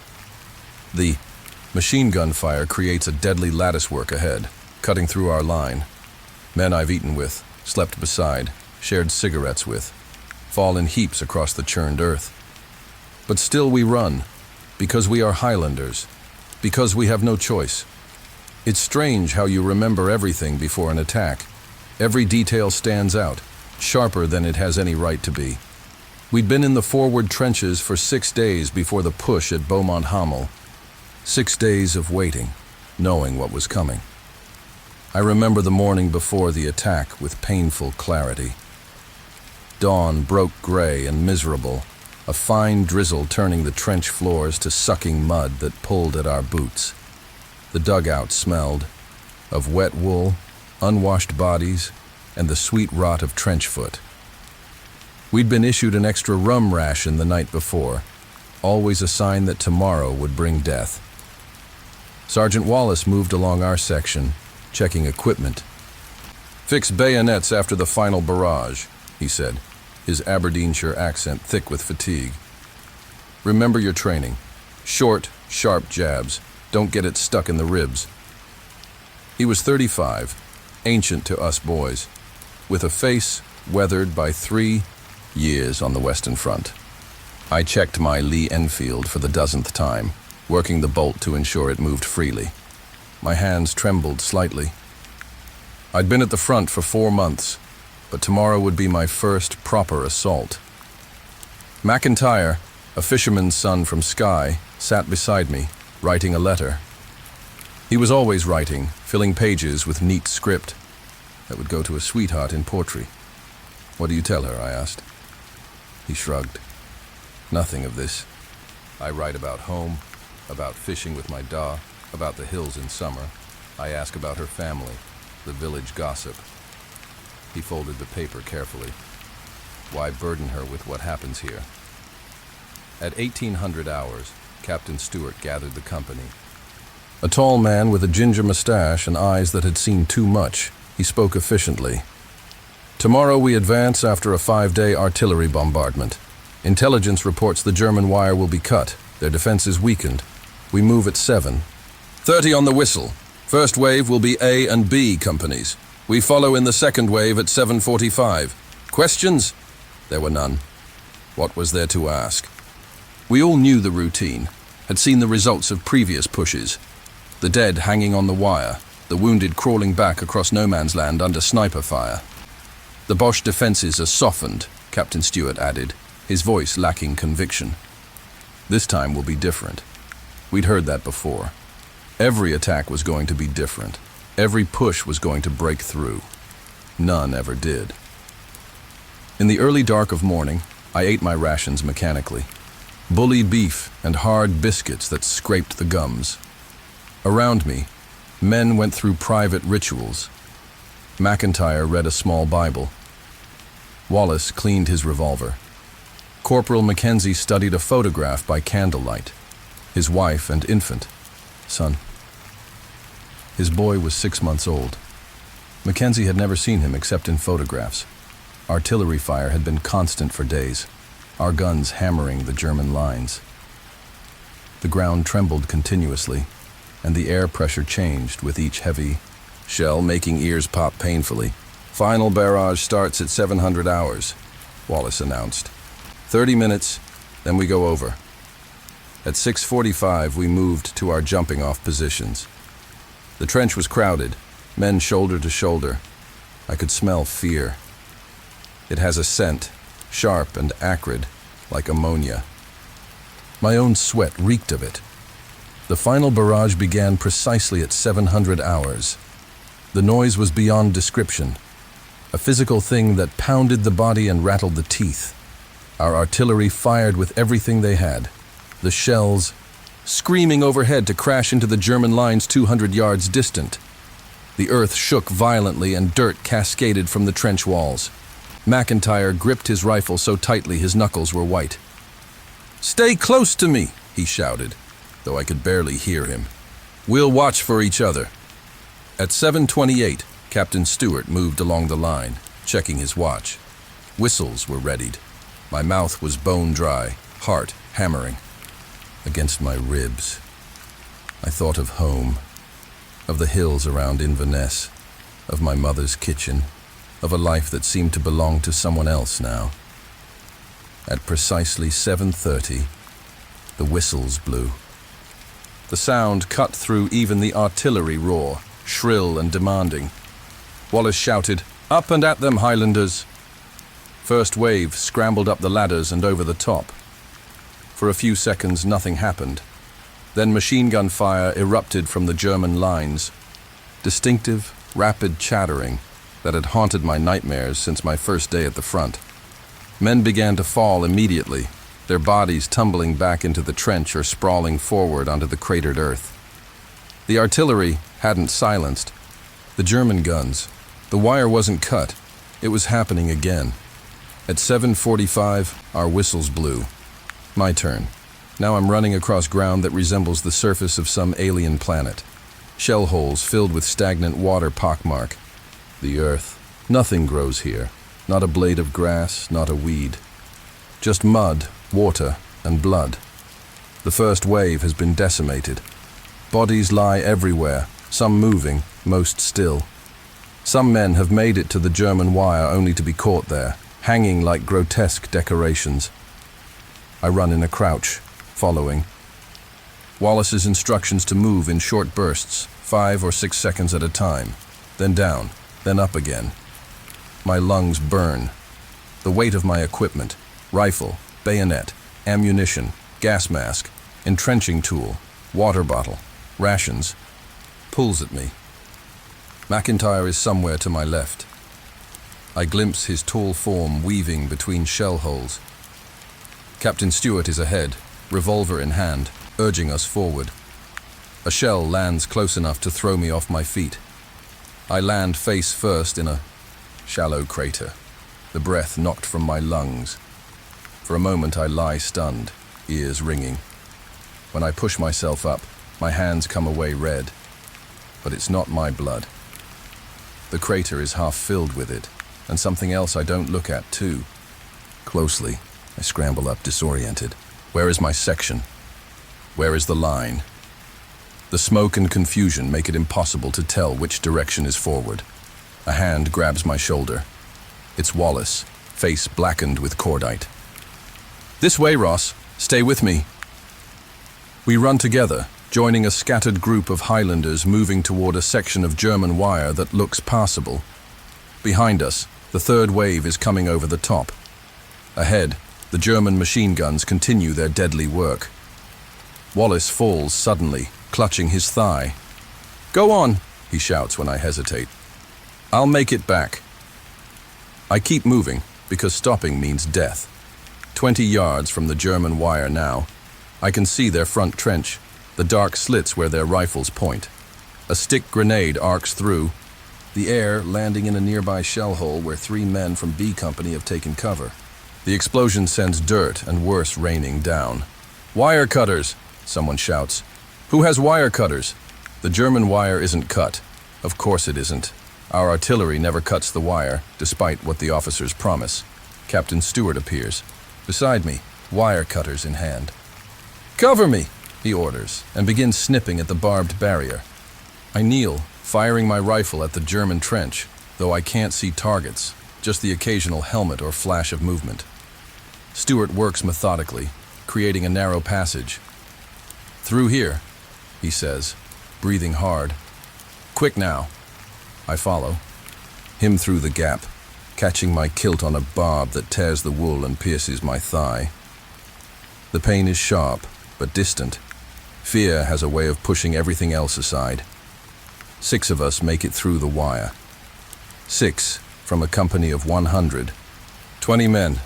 We drop into a shell hole just short of the German front line. "We'll rush the trench on my signal," Stewart says, checking his revolver. "Grenades first if you have them." I have 1 Mills bomb, heavy in my pocket. I pull it out, fingers trembling as I prepare to remove the pin. That's when the German counter-barrage starts. Their artillery, silent during our advance to avoid hitting their own lines, now opens up on no man's land, targeting the reinforcements still coming over from our trenches. "Now!" Stewart shouts, and we surge forward toward the German trench. I pull the pin, count 1, 2, and throw my grenade. It lands in the trench, and I hear shouting in German before the explosion. Then, I'm at the trench edge, looking down at the defenders. Young men with frightened eyes, not so different from us. I jump, bayonet leading. My blade catches a German soldier in the shoulder. He screams, a high, terrible sound. I pull the trigger, the rifle butt slamming into my shoulder, of the Sela. German falls. I've killed a man. The thought is there and gone. There's no time to consider it. The trench is narrow, the fighting desperate and close. Captain Stewart fires his revolver at point-blank range. McIntyre appears beside. Me, his bayonet red. For a moment, it seems we might hold this small section of trench. Then grenades begin falling among us. "Stick grenades!" someone shouts. I dive for cover as explosions rock the trench. Something hot tears into my calf. When I look, McIntyre is down, half his face gone. "Fall back," Stewart orders. "Back to our lines. The retreat is worse than the advance." We cross no man's land under fire from both directions. German machine guns at our backs, our own artillery falling short ahead. Men drop around me as I run, zigzagging between craters. I find Wallace where I left him, pale from blood loss, but alive. I drag him toward our lines, his weight and my own injury making progress agonizingly slow. "Leave me," he gasps. "No," I answer simply, pulling him into a crater as shells explode nearby. We'll wait for darkness, I decide. Moving in daylight is suicide. Night falls, bringing rain that turns shell holes into small ponds. Wallace's wound has stopped bleeding, but he's feverish, muttering about his wife back in Aberdeen. I bind my own leg with a field dressing, gritting my teeth against the pain. Around 200 hours, we begin moving again, using the darkness as cover. Other wounded are doing the same, shadowy figures crawling across the wasteland between trenches. Occasionally, star shells burst overhead, illuminating the scene in harsh white light. When they do, everyone freezes, becoming part of the landscape until darkness returns. We reach our lines just before dawn. Stretcher bearers take Wallace. I stumble to our company dugout to find it nearly empty. Captain Stewart is there, arm in a blood-stained sling, writing letters to the families of the dead. Ross, he acknowledges. Good to see you made it. How? Many, sir? I ask. He looks up, eyes hollow. 27 returned, from both companies. 27 out of nearly 250 men. I sink onto a bench, suddenly too exhausted to stand. Get some rest, Stewart says. We're being relieved tomorrow, moving back to the reserve trenches. I nod, but don't move. Outside, the Ihol artillery begins again, the familiar thunder that never truly stops. Tomorrow, another division will try where we failed. More men will die on the same ground. Nothing will change. I think of McIntyre, who will never finish his letter. Of Mackenzie's son who will grow up without a father. Of all the empty places at dinner tables across Scotland. Stewart hands me a mug of tea, strong and sweet. Drink, he orders, then sleep. That's all any of us can do now. I take the tea, feeling the warmth seep into my cold hands. In 3 days, they'll move us to another section of the line. The cycle will begin again. But for now, I drink my tea and listen to the rain on the dugout roof, grateful for these small comforts in a world gone mad.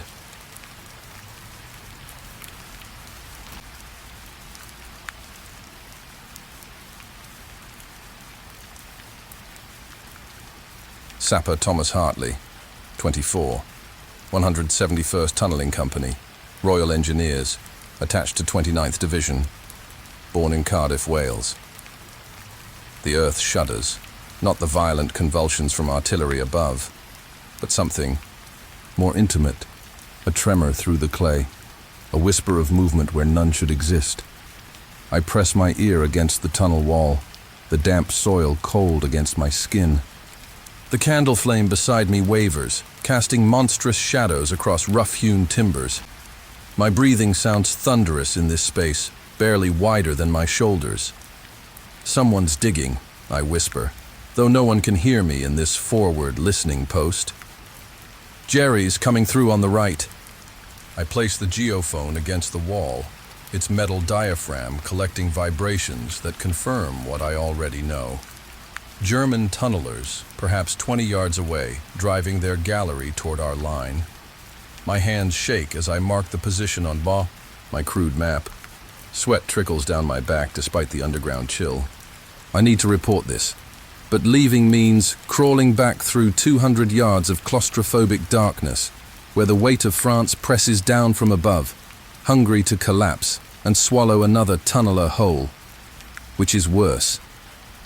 Staying and waiting for the enemy to break through, or retreating through that suffocating passage where my nightmares live. The candle flickers again. This time, not from my movement. They're getting closer. 2 months earlier, I'd never been underground. I was a miner's son who'd sworn never to descend into darkness as my father had. The recruiting officer had laughed when I told him this after volunteering. Coal mines, tunnels, what's the difference? You Welsh lads know your way around. Underground. That's how I found myself assigned to the tunneling company despite my protests. You'll get used to it, Lieutenant Carrington assured me during training in Etaples. Everyone does. His smile never reached his eyes, which carried the vacant stare I would later recognize in myself, the 29th Division. The Incomparables, they called us, had already seen action at Gallipoli and the Somme.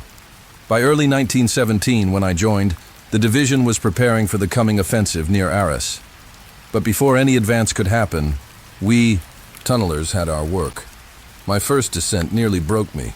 The shaft dropped vertically for 40 feet before the main tunnel began. As I climbed down the ladder, each rung taking me further from sunshine and air, my breathing quickened. By the time I reached bottom, I was gasping like a drowning man. "Breathe slow," Corporal Jenkins said, his face ghostly in the lamplight. Everyone panics their first time. I'm not... I couldn't finish. The walls seemed to pulse inward. Jenkins grabbed my shoulders. "Look at me, Hartley. You're fine. The air's good here. We've got canaries." He nodded toward a small cage where two yellow birds sat quietly. "They'll go before we do." That was my introduction to the underground war. A parallel conflict fought in darkness by men wielding pickaxes and shovels instead of rifles, where progress was measured in feet per day, and where death came not from bullets, but from cave-ins, gas pockets, or enemy countermining. Our company's task was to tunnel beneath German lines and plant mines, massive explosives that would breach their defenses from below.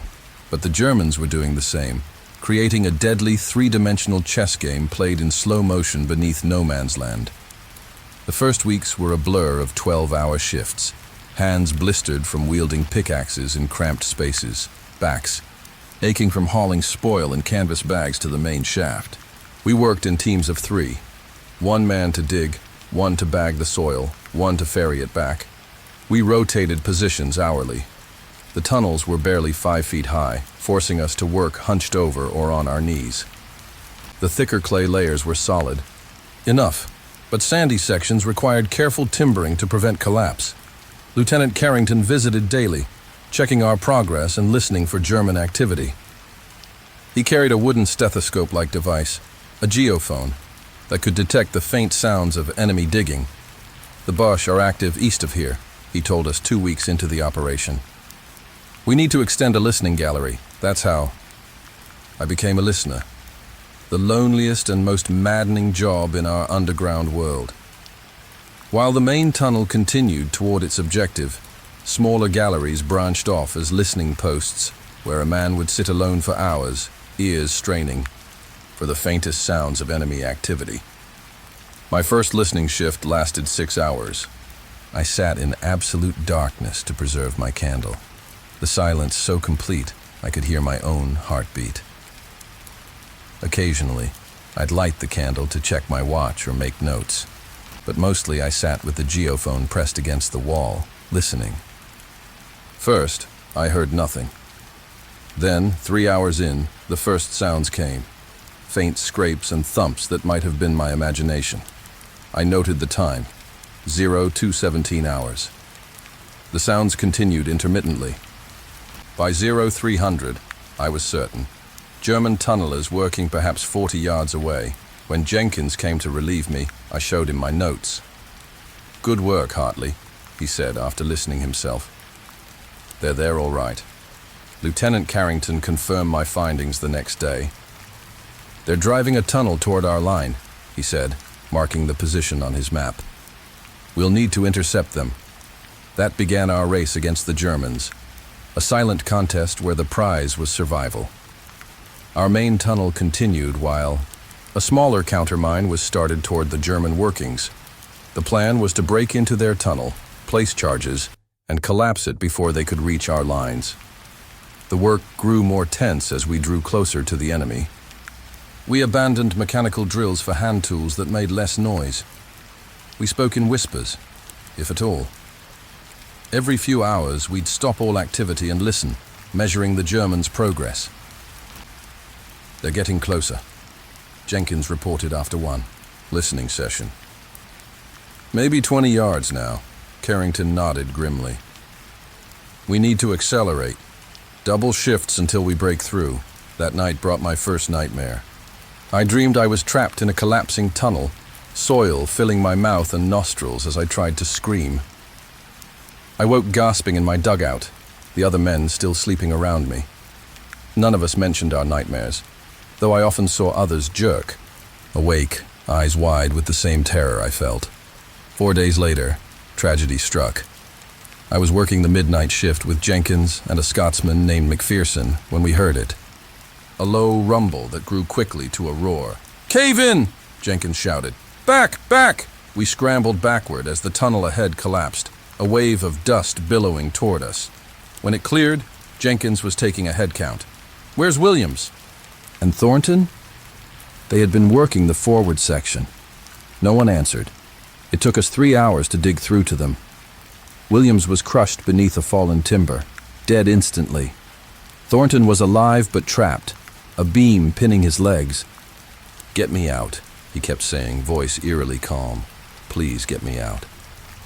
When we finally freed him, his legs were pulp below the knees. He died before reaching the surface. That night, no one slept. The collapse wasn't from enemy action, but from a pocket of sandy soil we'd failed to timber properly. Somehow, that made it worse. Killed not by Germans, but by our own oversight.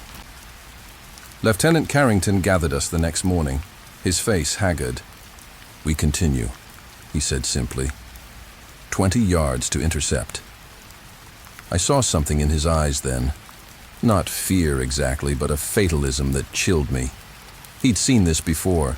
Men buried alive, the earth claiming its toll for our intrusion. How many had he lost? He never said. We reinforced the collapsed section and pressed on. The work was meticulous now. Each foot gained a victory against both the enemy and the unstable earth. Progress slowed to barely 3 feet per day. And still the nightmares came. Not just of being buried, but new terrors. Of breaking through. Into German tunnels and finding not men but monsters waiting. Of floodwaters rushing in. Of poison gas filling our lungs. I began to fear sleep as much as the tunnels themselves. 16 days after the collapse, our geophone detected German voices. They were so close we could hear them without instruments, muffled German words passing through 6 feet of clay. "We're here," Carrington whispered, pointing to his map. "They're just beyond this wall. Prepare the charges." Our plan was simple, but terrifying. We would break through into their tunnel, throw in explosives, and retreat before detonation. The resulting explosion would collapse their gallery and any Germans inside it. I was selected to place the charges. An honor I would have gladly declined. The explosives were prepared. 3 50-pound ammonal charges with 30-second fuses. Jenkins would help me break through. Carrington would coordinate from 20 yards back. "Wait for my signal," Carrington said. "Once you breach, you'll have seconds before they react." We worked in silence, carefully removing the final feet of clay with hand trowels. The German voices grew clearer. 2 men, perhaps 3, talking casually, unaware of our presence inches away. Jenkins placed the clay knife against the final barrier and looked at me. I nodded. Explosives ready. Beside me. The signal came, 3 taps on the timber behind us. Jenkins pushed the knife through, then quickly widened the hole with his hands. I saw light beyond. Their tunnel was illuminated, and heard shouts of alarm. "Now!" Jenkins hissed. I shoved the first charge through, Jenkins the second. As I reached for the third, something happened that haunts me still. A face appeared at the hole. Young, perhaps my age, eyes wide with terror. For an instant, our gazes met across that impossible divide. Then Jenkins pushed the final charge through and pulled me back. "Run!" We scrambled backward as the fuses burned. 30 seconds. 20. 10. We reached Carrington's position and huddled against the tunnel wall. The explosion was monstrous. A roar of displaced air followed by the deeper thunder of earth collapsing.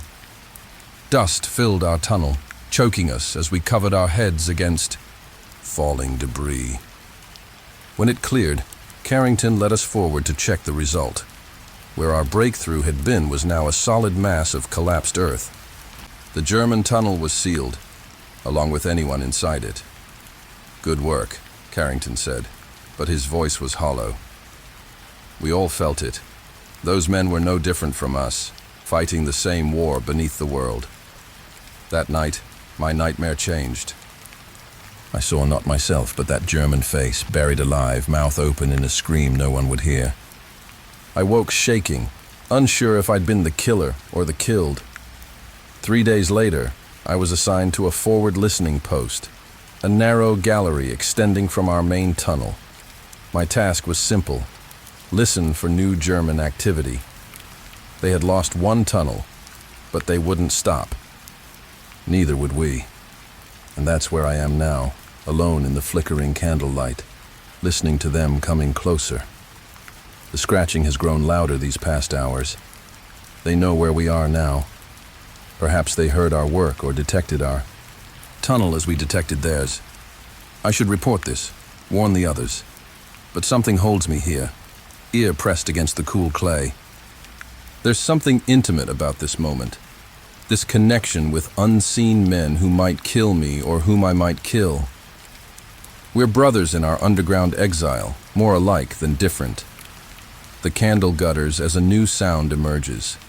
The unmistakable noise of clay being scraped away, just inches from my position. They're coming through. My geophone is unnecessary now. I can hear their breathing. I reach for my sidearm, then stop. What's the point? If they break through, this small space becomes a coffin for us all. Instead, I blow out my candle and sit in perfect darkness, listening to their approach. The war above seems distant now, abstract. Here in the dark, there is only this, the sound of men digging, the weight of earth above, and the knowledge that soon something must give way. A crack appears in the wall, a thin line of light. I hear German voices, urgent whispers. I close my eyes. In darkness or light, the nightmare continues.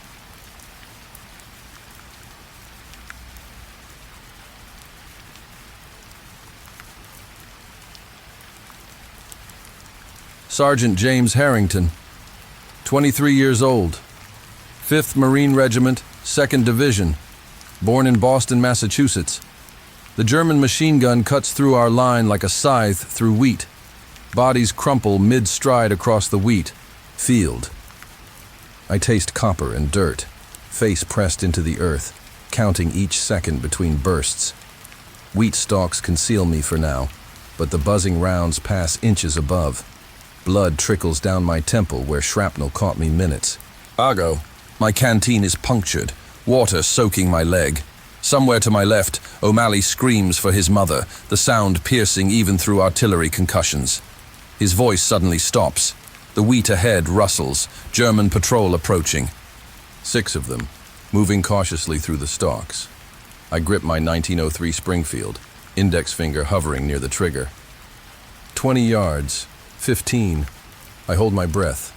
Lieutenant Davies' signal whistle will blow any second, and we'll rise as one to meet them. My heartbeat drowns out everything except O'Malley's abrupt silence.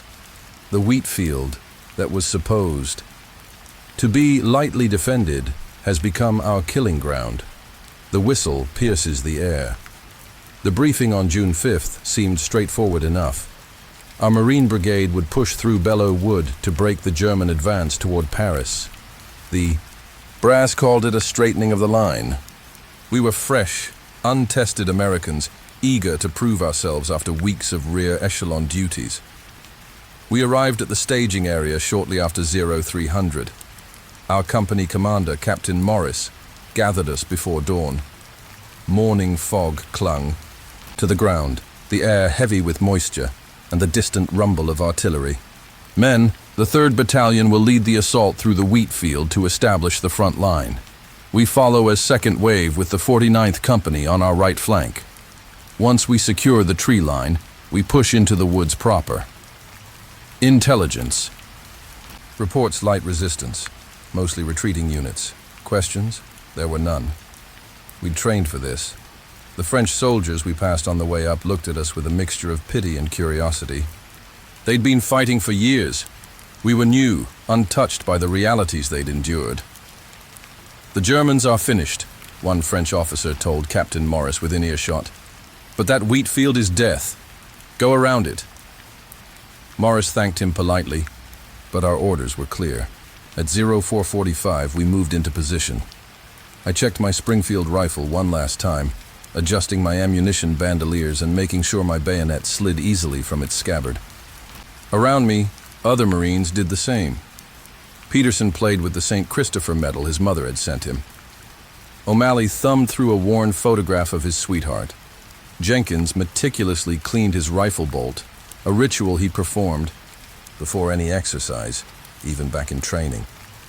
The morning sun began burning off the fog as the artillery barrage started at 0515. Our guns pounded the German positions for 45 minutes. The ground shook beneath our feet with each impact. The concussion felt through our boots. When the barrage lifted, an eerie silence fell across the field.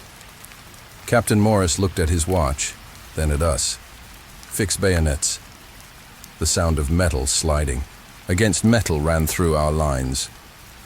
I secured my bayonet with a quarter turn, locking it in place. At exactly 0600, the whistle blew. The first wave of Marines rose from their positions and advanced across the wheat field in a skirmish line. From our position in the second wave, we watched them push forward, moving at a steady walk as trained. They made it almost 200 yards before the German machine guns opened up. The sound was unlike anything I'd heard before. Not the pop, pop, pop of training exercises, but a mechanical buzzing rip that tore through the morning air. The first wave disintegrated before our eyes. Men fell in clusters where bullets found them. Others dove for cover in the wheat. "Second wave, prepare to advance," Captain Morris shouted above the din. I looked at O'Malley beside me. His face had gone pale, but his jaw was set. "See you at the tree line, Harrington," he said. "Bet I get." "There first," I replied, our routine banter suddenly hollow. The whistle blew again, and we rose as one, moving forward in measured steps, just as we'd practiced countless times. The wheat field stretched before us, innocent in the morning sun. I fixed my eyes on the distant tree line marking the edge of Belleau Wood, perhaps 400 yards ahead. The machine guns found us after 50 yards. Peterson was the first to fall, his St. Christopher medal offering no protection against German bullets. He dropped without a sound, disappearing into the wheat. To my right, Jenkins spun and collapsed, his rifle falling from his hands.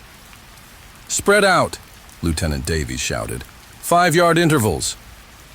We dispersed as trained, making ourselves less concentrated targets.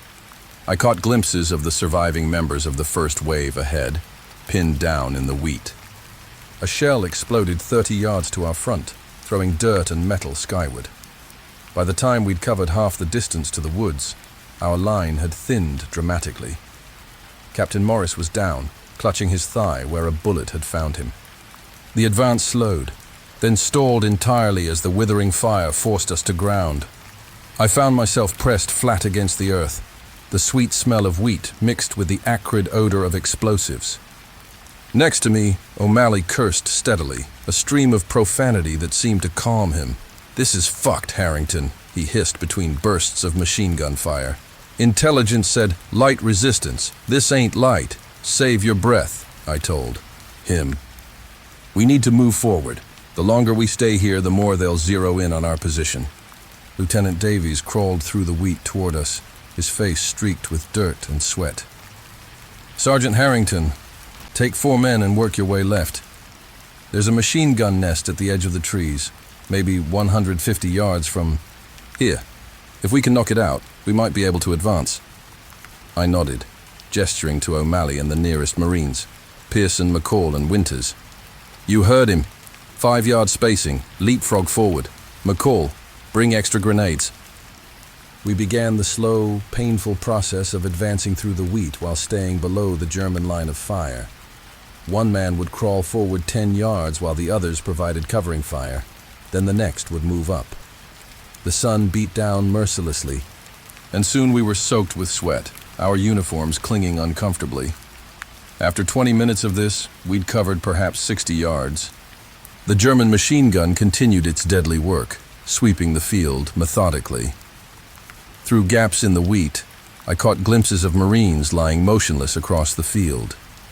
Some wounded called for help, their cries adding to the chaos. Bullets snapped past my ear, close enough that I felt its passage like a hot wire.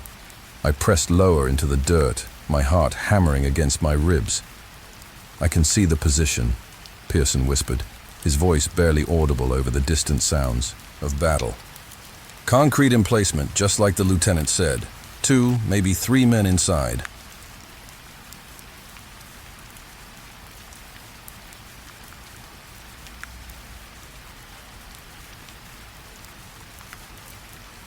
I raised my head slightly, following his gaze. The machine gun nest was partially concealed by brush. but I could make out the barrel of the gun and occasional movement within. It sat in a perfect position to sweep the entire field. McCall. "How many grenades?" I asked. "4 Mills bombs, Sergeant. Not enough to guarantee we take it out from this distance. We need to get closer." O'Malley spat into the dirt. "Suicide run." "Not if we coordinate," I said, formulating a plan. "Pearson and Winters, you lay down covering fire. McCall, you're with me and O'Malley. We'll sprint when they reload. They can't maintain continuous fire forever." We waited, counting the bursts. The German MG-08 typically fired in bursts of 20 to 25 seconds before needing a belt change or adjustment. The seconds stretched painfully as we listened to its deadly rhythm. The gun fell silent. "Now!" I shouted. McCall, O'Malley, and I surged forward, abandoning stealth for speed. We covered 30 yards in a dead sprint before the gun opened up. Again. I dove into the wheat, feeling bullets pass overhead. O'Malley crashed down beside me, cursing. McCall didn't make it. The bullets caught him mid-stride, punching him backward. He was dead before he hit the ground, grenades still attached to his belt. "Shit," O'Malley gasped. Shit. "We need those grenades," I said, eyeing McCall's motionless form 10 yards behind us. The gun fell silent again. Another reload. Without thinking, I scrambled backward, reaching McCall's body and frantically unfastening the grenades from his belt. Bullets kicked up dirt around me as the gun resumed fire, but I secured 3 grenades before diving back to cover. O'Malley looked at me like I was insane. Maybe I was.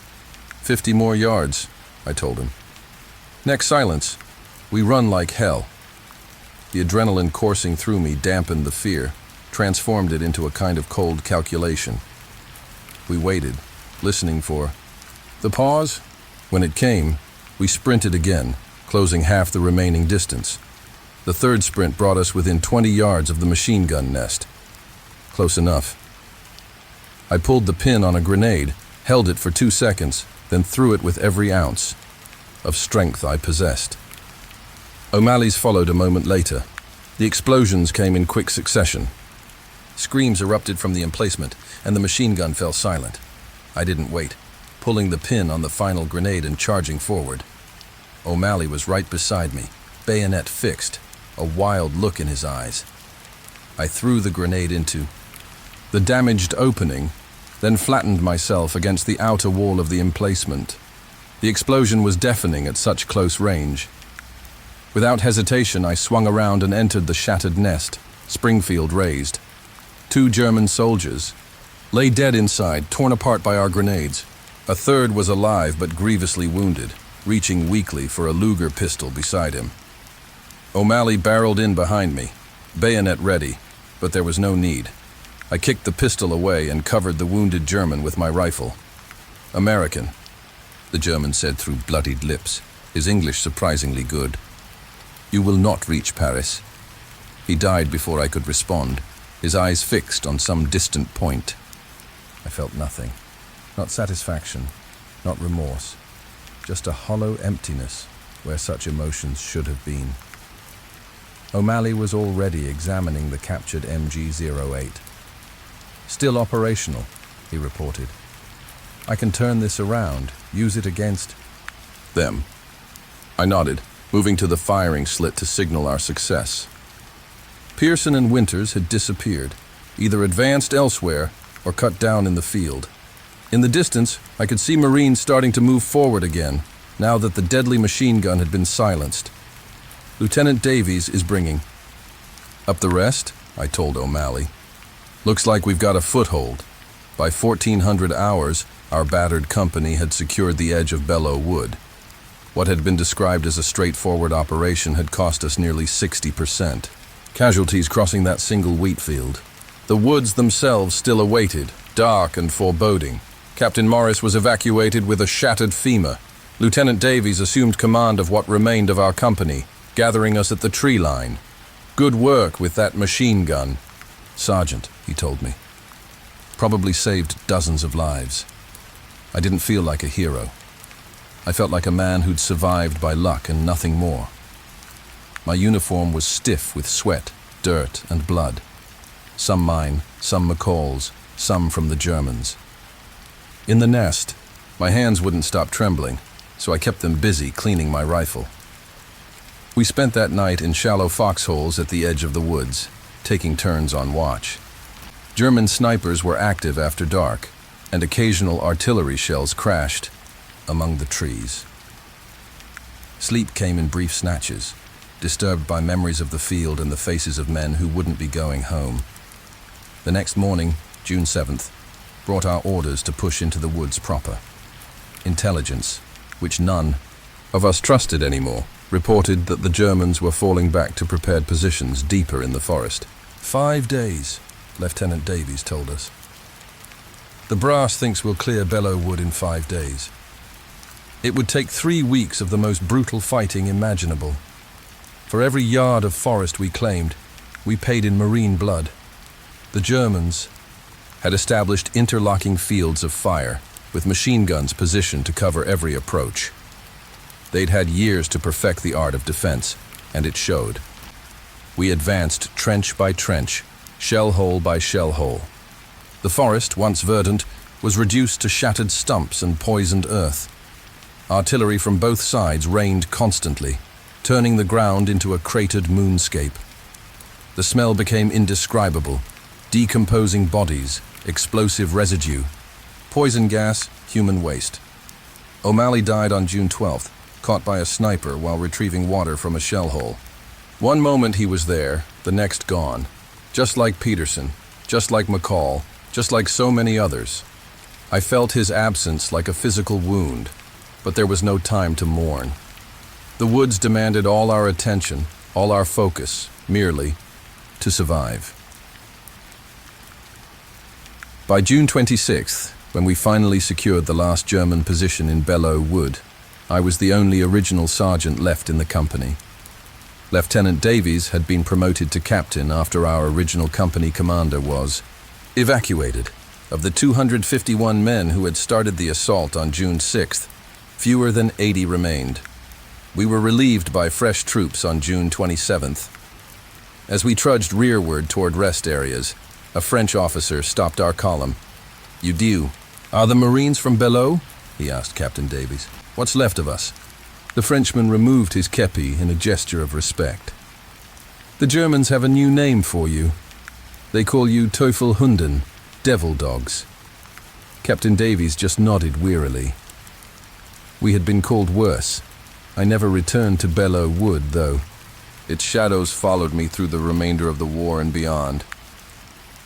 Sometimes in dreams, I'm still crossing that wheat field, still counting the seconds between machine gun bursts, still waiting for the whistle to blow. The faces of O'Malley, McCall, and countless others watch from the waving grain, forever young, forever trapped in that moment before the charge. We had straightened the line, as ordered. The road to Paris remained closed to the Germans. In official reports, Belleau Wood was described as a significant American victory, proof that U.S. forces could stand against the best of the German army. For those of us who crossed the wheat field and fought through those shattered trees, it was something else entirely. A brutal introduction to a war that recognized neither courage nor cowardice, that consumed the brave and the fearful with equal indifference. We entered as Marines eager to prove ourselves. Those who survived left us something harder, something hollowed, something forged in a crucible of fire that would mark us until our dying day.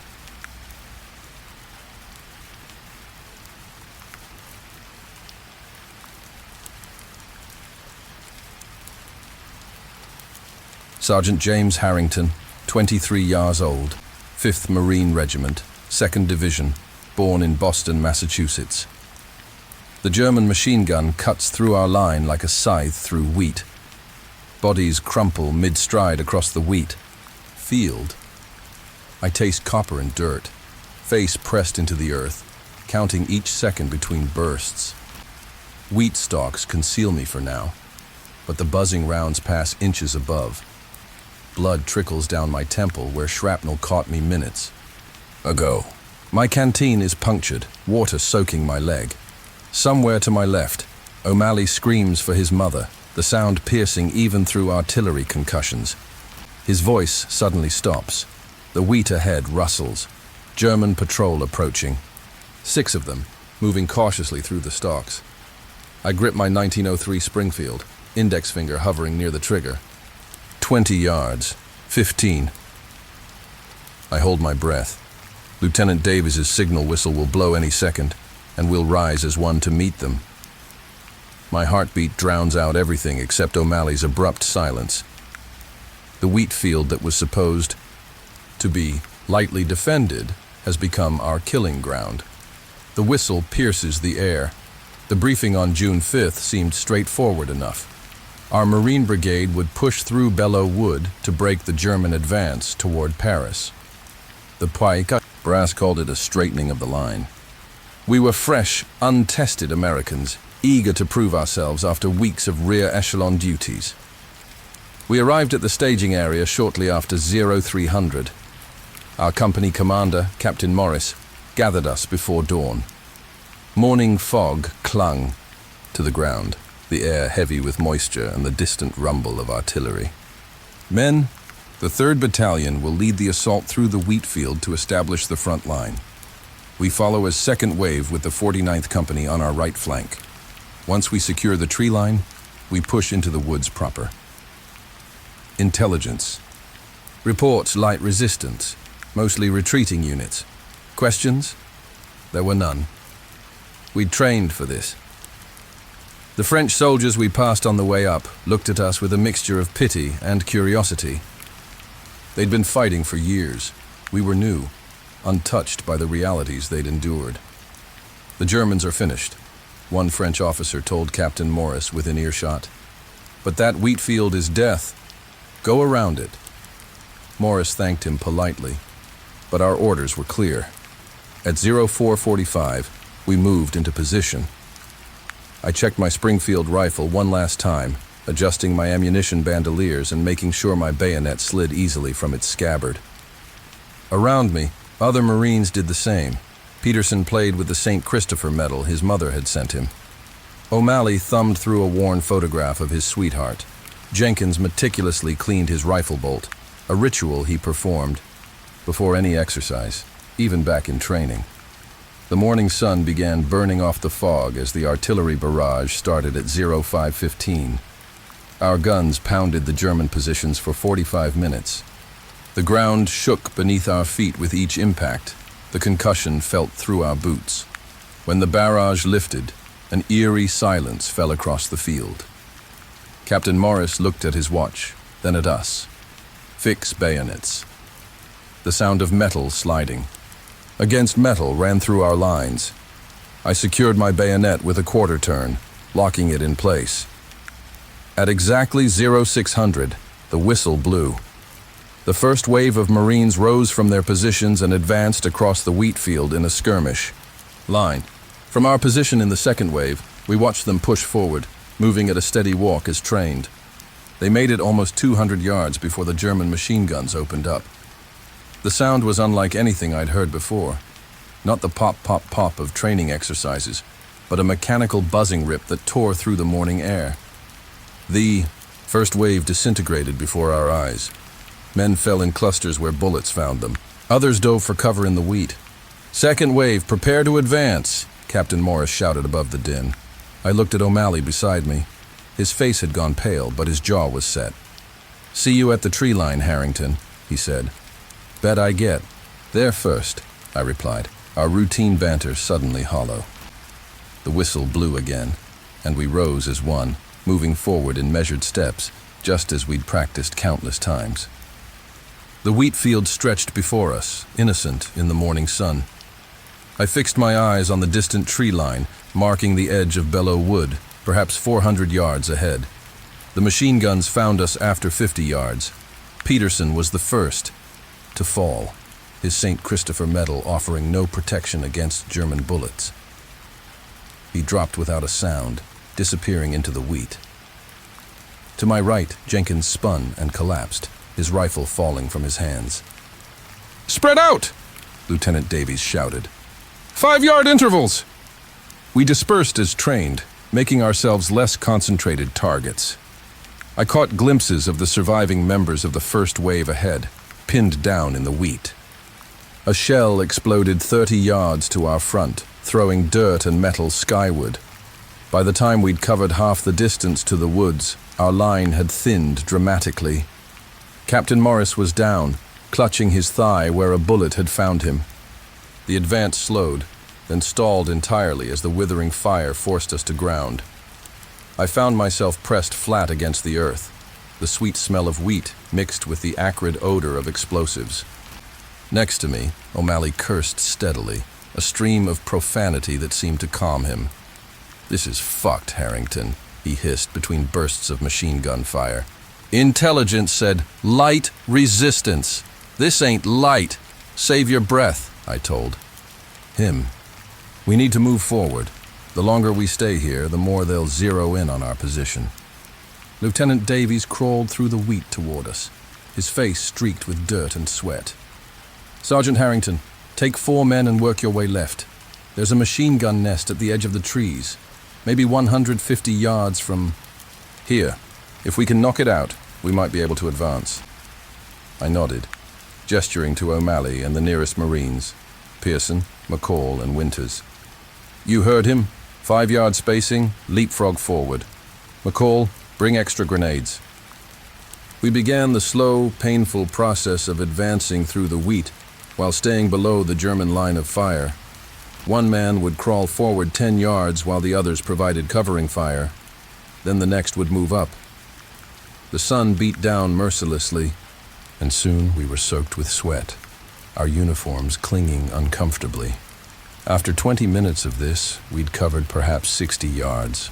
The German machine gun continued its deadly work, sweeping the field methodically.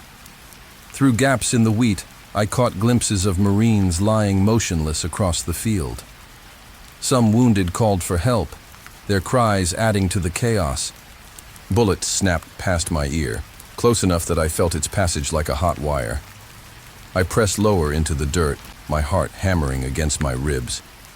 "I can see the position," Pearson whispered, his voice barely audible over the distant sounds of battle. "Concrete emplacement, just like the lieutenant said. 2, maybe 3 men inside." I raised my head slightly, following his gaze. The machine gun nest was partially concealed by brush, but I could make out the barrel of the gun and occasional movement within. It sat in a perfect position to sweep the entire field. McCall, "How many grenades?" I asked. 4 Mills bombs, Sergeant. "Not enough to guarantee we take it out from this distance. We need to get closer." O'Malley spat into the dirt. "Suicide run." "Not if we coordinate," I said, formulating a plan. "Pearson and Winters, you lay down covering fire. McCall, you're with me and O'Malley. We'll sprint when they reload. They can't maintain continuous fire forever." We waited, counting the bursts. The German MG-08 typically fired in bursts of 20 to 25 seconds before needing a belt change or adjustment. The seconds stretched painfully as we listened to its deadly rhythm. The gun fell silent. "Now!" I shouted. McCall, O'Malley, and I surged forward, abandoning stealth for speed. We covered 30 yards in a dead sprint before the gun opened up. Again. I dove into the wheat, feeling bullets pass overhead. O'Malley crashed down beside me, cursing. McCall didn't make it. The bullets caught him mid-stride, punching him backward. He was dead before he hit the ground, grenades still attached to his belt. "Shit," O'Malley gasped. Shit. "We need those grenades," I said, eyeing McCall's motionless form 10 yards behind us. The gun fell silent again. Another reload. Without thinking, I scrambled backward, reaching McCall's body and frantically unfastening the grenades from his belt. Bullets kicked up dirt around me as the gun resumed fire, but I secured 3 grenades before diving back to cover. O'Malley looked at me like I was insane. Maybe I was. 50 more yards, I told him. Next silence.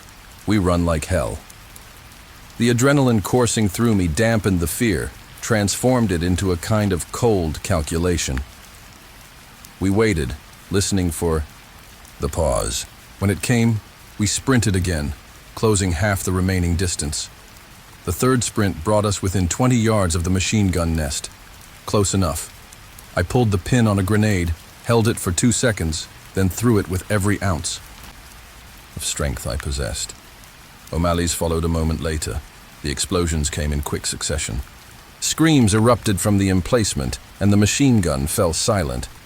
I didn't wait, pulling the pin on the final grenade and charging forward. O'Malley was right beside me, bayonet fixed, a wild look in his eyes. I threw the grenade into the damaged opening, then flattened myself against the outer wall of the emplacement. The explosion was deafening at such close range. Without hesitation, I swung around and entered the shattered nest. Springfield raised. 2 German soldiers lay dead inside, torn apart by our grenades. A third was alive but grievously wounded, reaching weakly for a Luger pistol beside him. O'Malley barreled in behind me, bayonet ready, but there was no need. I kicked the pistol away and covered the wounded German with my rifle. "American," the German said through bloodied lips, his English surprisingly good. "You will not reach Paris." He died before I could respond, his eyes fixed on some distant point. I felt nothing. Not satisfaction, not remorse. Just a hollow emptiness where such emotions should have been. O'Malley was already examining the captured MG-08. "Still operational," he reported. "I can turn this around. Use it against them." I nodded, moving to the firing slit to signal our success. Pearson and Winters had disappeared, either advanced elsewhere or cut down in the field. In the distance, I could see Marines starting to move forward again now that the deadly machine gun had been silenced. "Lieutenant Davies is bringing up the rest," I told O'Malley. "Looks like we've got a foothold." By 1400 hours, our battered company had secured the edge of Belleau Wood. What had been described as a straightforward operation had cost us nearly 60%. Casualties crossing that single wheat field. The woods themselves still awaited, dark and foreboding. Captain Morris was evacuated with a shattered femur. Lieutenant Davies assumed command of what remained of our company, gathering us at the tree line. "Good work with that machine gun, Sergeant," he told me. "Probably saved dozens of lives." I didn't feel like a hero. I felt like a man who'd survived by luck and nothing more. My uniform was stiff with sweat, dirt, and blood. Some mine, some McCall's, some from the Germans in the nest. My hands wouldn't stop trembling, so I kept them busy cleaning my rifle. We spent that night in shallow foxholes at the edge of the woods, taking turns on watch. German snipers were active after dark, and occasional artillery shells crashed among the trees. Sleep came in brief snatches, disturbed by memories of the field and the faces of men who wouldn't be going home. The next morning, June 7th, brought our orders to push into the woods proper.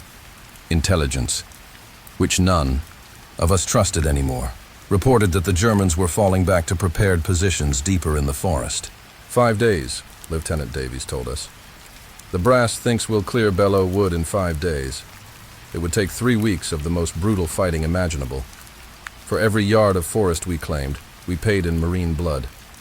The Germans had established interlocking fields of fire, with machine guns positioned to cover every approach. They'd had years to perfect the art of defense, and it showed. We advanced trench by trench, shell hole by shell hole. The forest, once verdant, was reduced to shattered stumps and poisoned earth. Artillery from both sides rained constantly, turning the ground into a cratered moonscape. The smell became indescribable. Decomposing bodies, explosive residue, poison gas, human waste. O'Malley died on June 12th, caught by a sniper while retrieving water from a shell hole. One moment he was there, the next gone, just like Peterson, just like McCall, just like so many others. I felt his absence like a physical wound, but there was no time to mourn. The woods demanded all our attention, all our focus, merely to survive. By June 26th, when we finally secured the last German position in Belleau Wood, I was the only original sergeant left in the company. Lieutenant Davies had been promoted to captain after our original company commander was evacuated. Of the 251 men who had started the assault on June 6th, fewer than 80 remained. We were relieved by fresh troops on June 27th. As we trudged rearward toward rest areas, a French officer stopped our column. "You are the Marines from Belleau?" he asked Captain Davies. "What's left of us?" The Frenchman removed his kepi in a gesture of respect. "The Germans have a new name for you. They call you Teufelhunden, devil dogs." Captain Davies just nodded wearily. We had been called worse. I never returned to Belleau Wood, though. Its shadows followed me through the remainder of the war and beyond. Sometimes, in dreams, I'm still crossing that wheat field, still counting the seconds between machine gun bursts, still waiting for the whistle to blow. The faces of O'Malley, McCall, and countless others watch from the waving grain, forever young, forever trapped in that moment before the charge. We had straightened the line, as ordered. The road to Paris remained closed to the Germans. In official reports, Belleau Wood was described as a significant American victory, proof that U.S. forces could stand against the best of the German army. For those of us who crossed the wheat field and fought through those shattered trees, it was something else entirely. A brutal introduction to a war that recognized neither courage nor cowardice, that consumed the brave and the fearful with equal indifference. We entered as Marines, eager to prove ourselves. Those who survived left us something harder, something hollowed, something forged in a crucible of fire that would mark us until our dying day.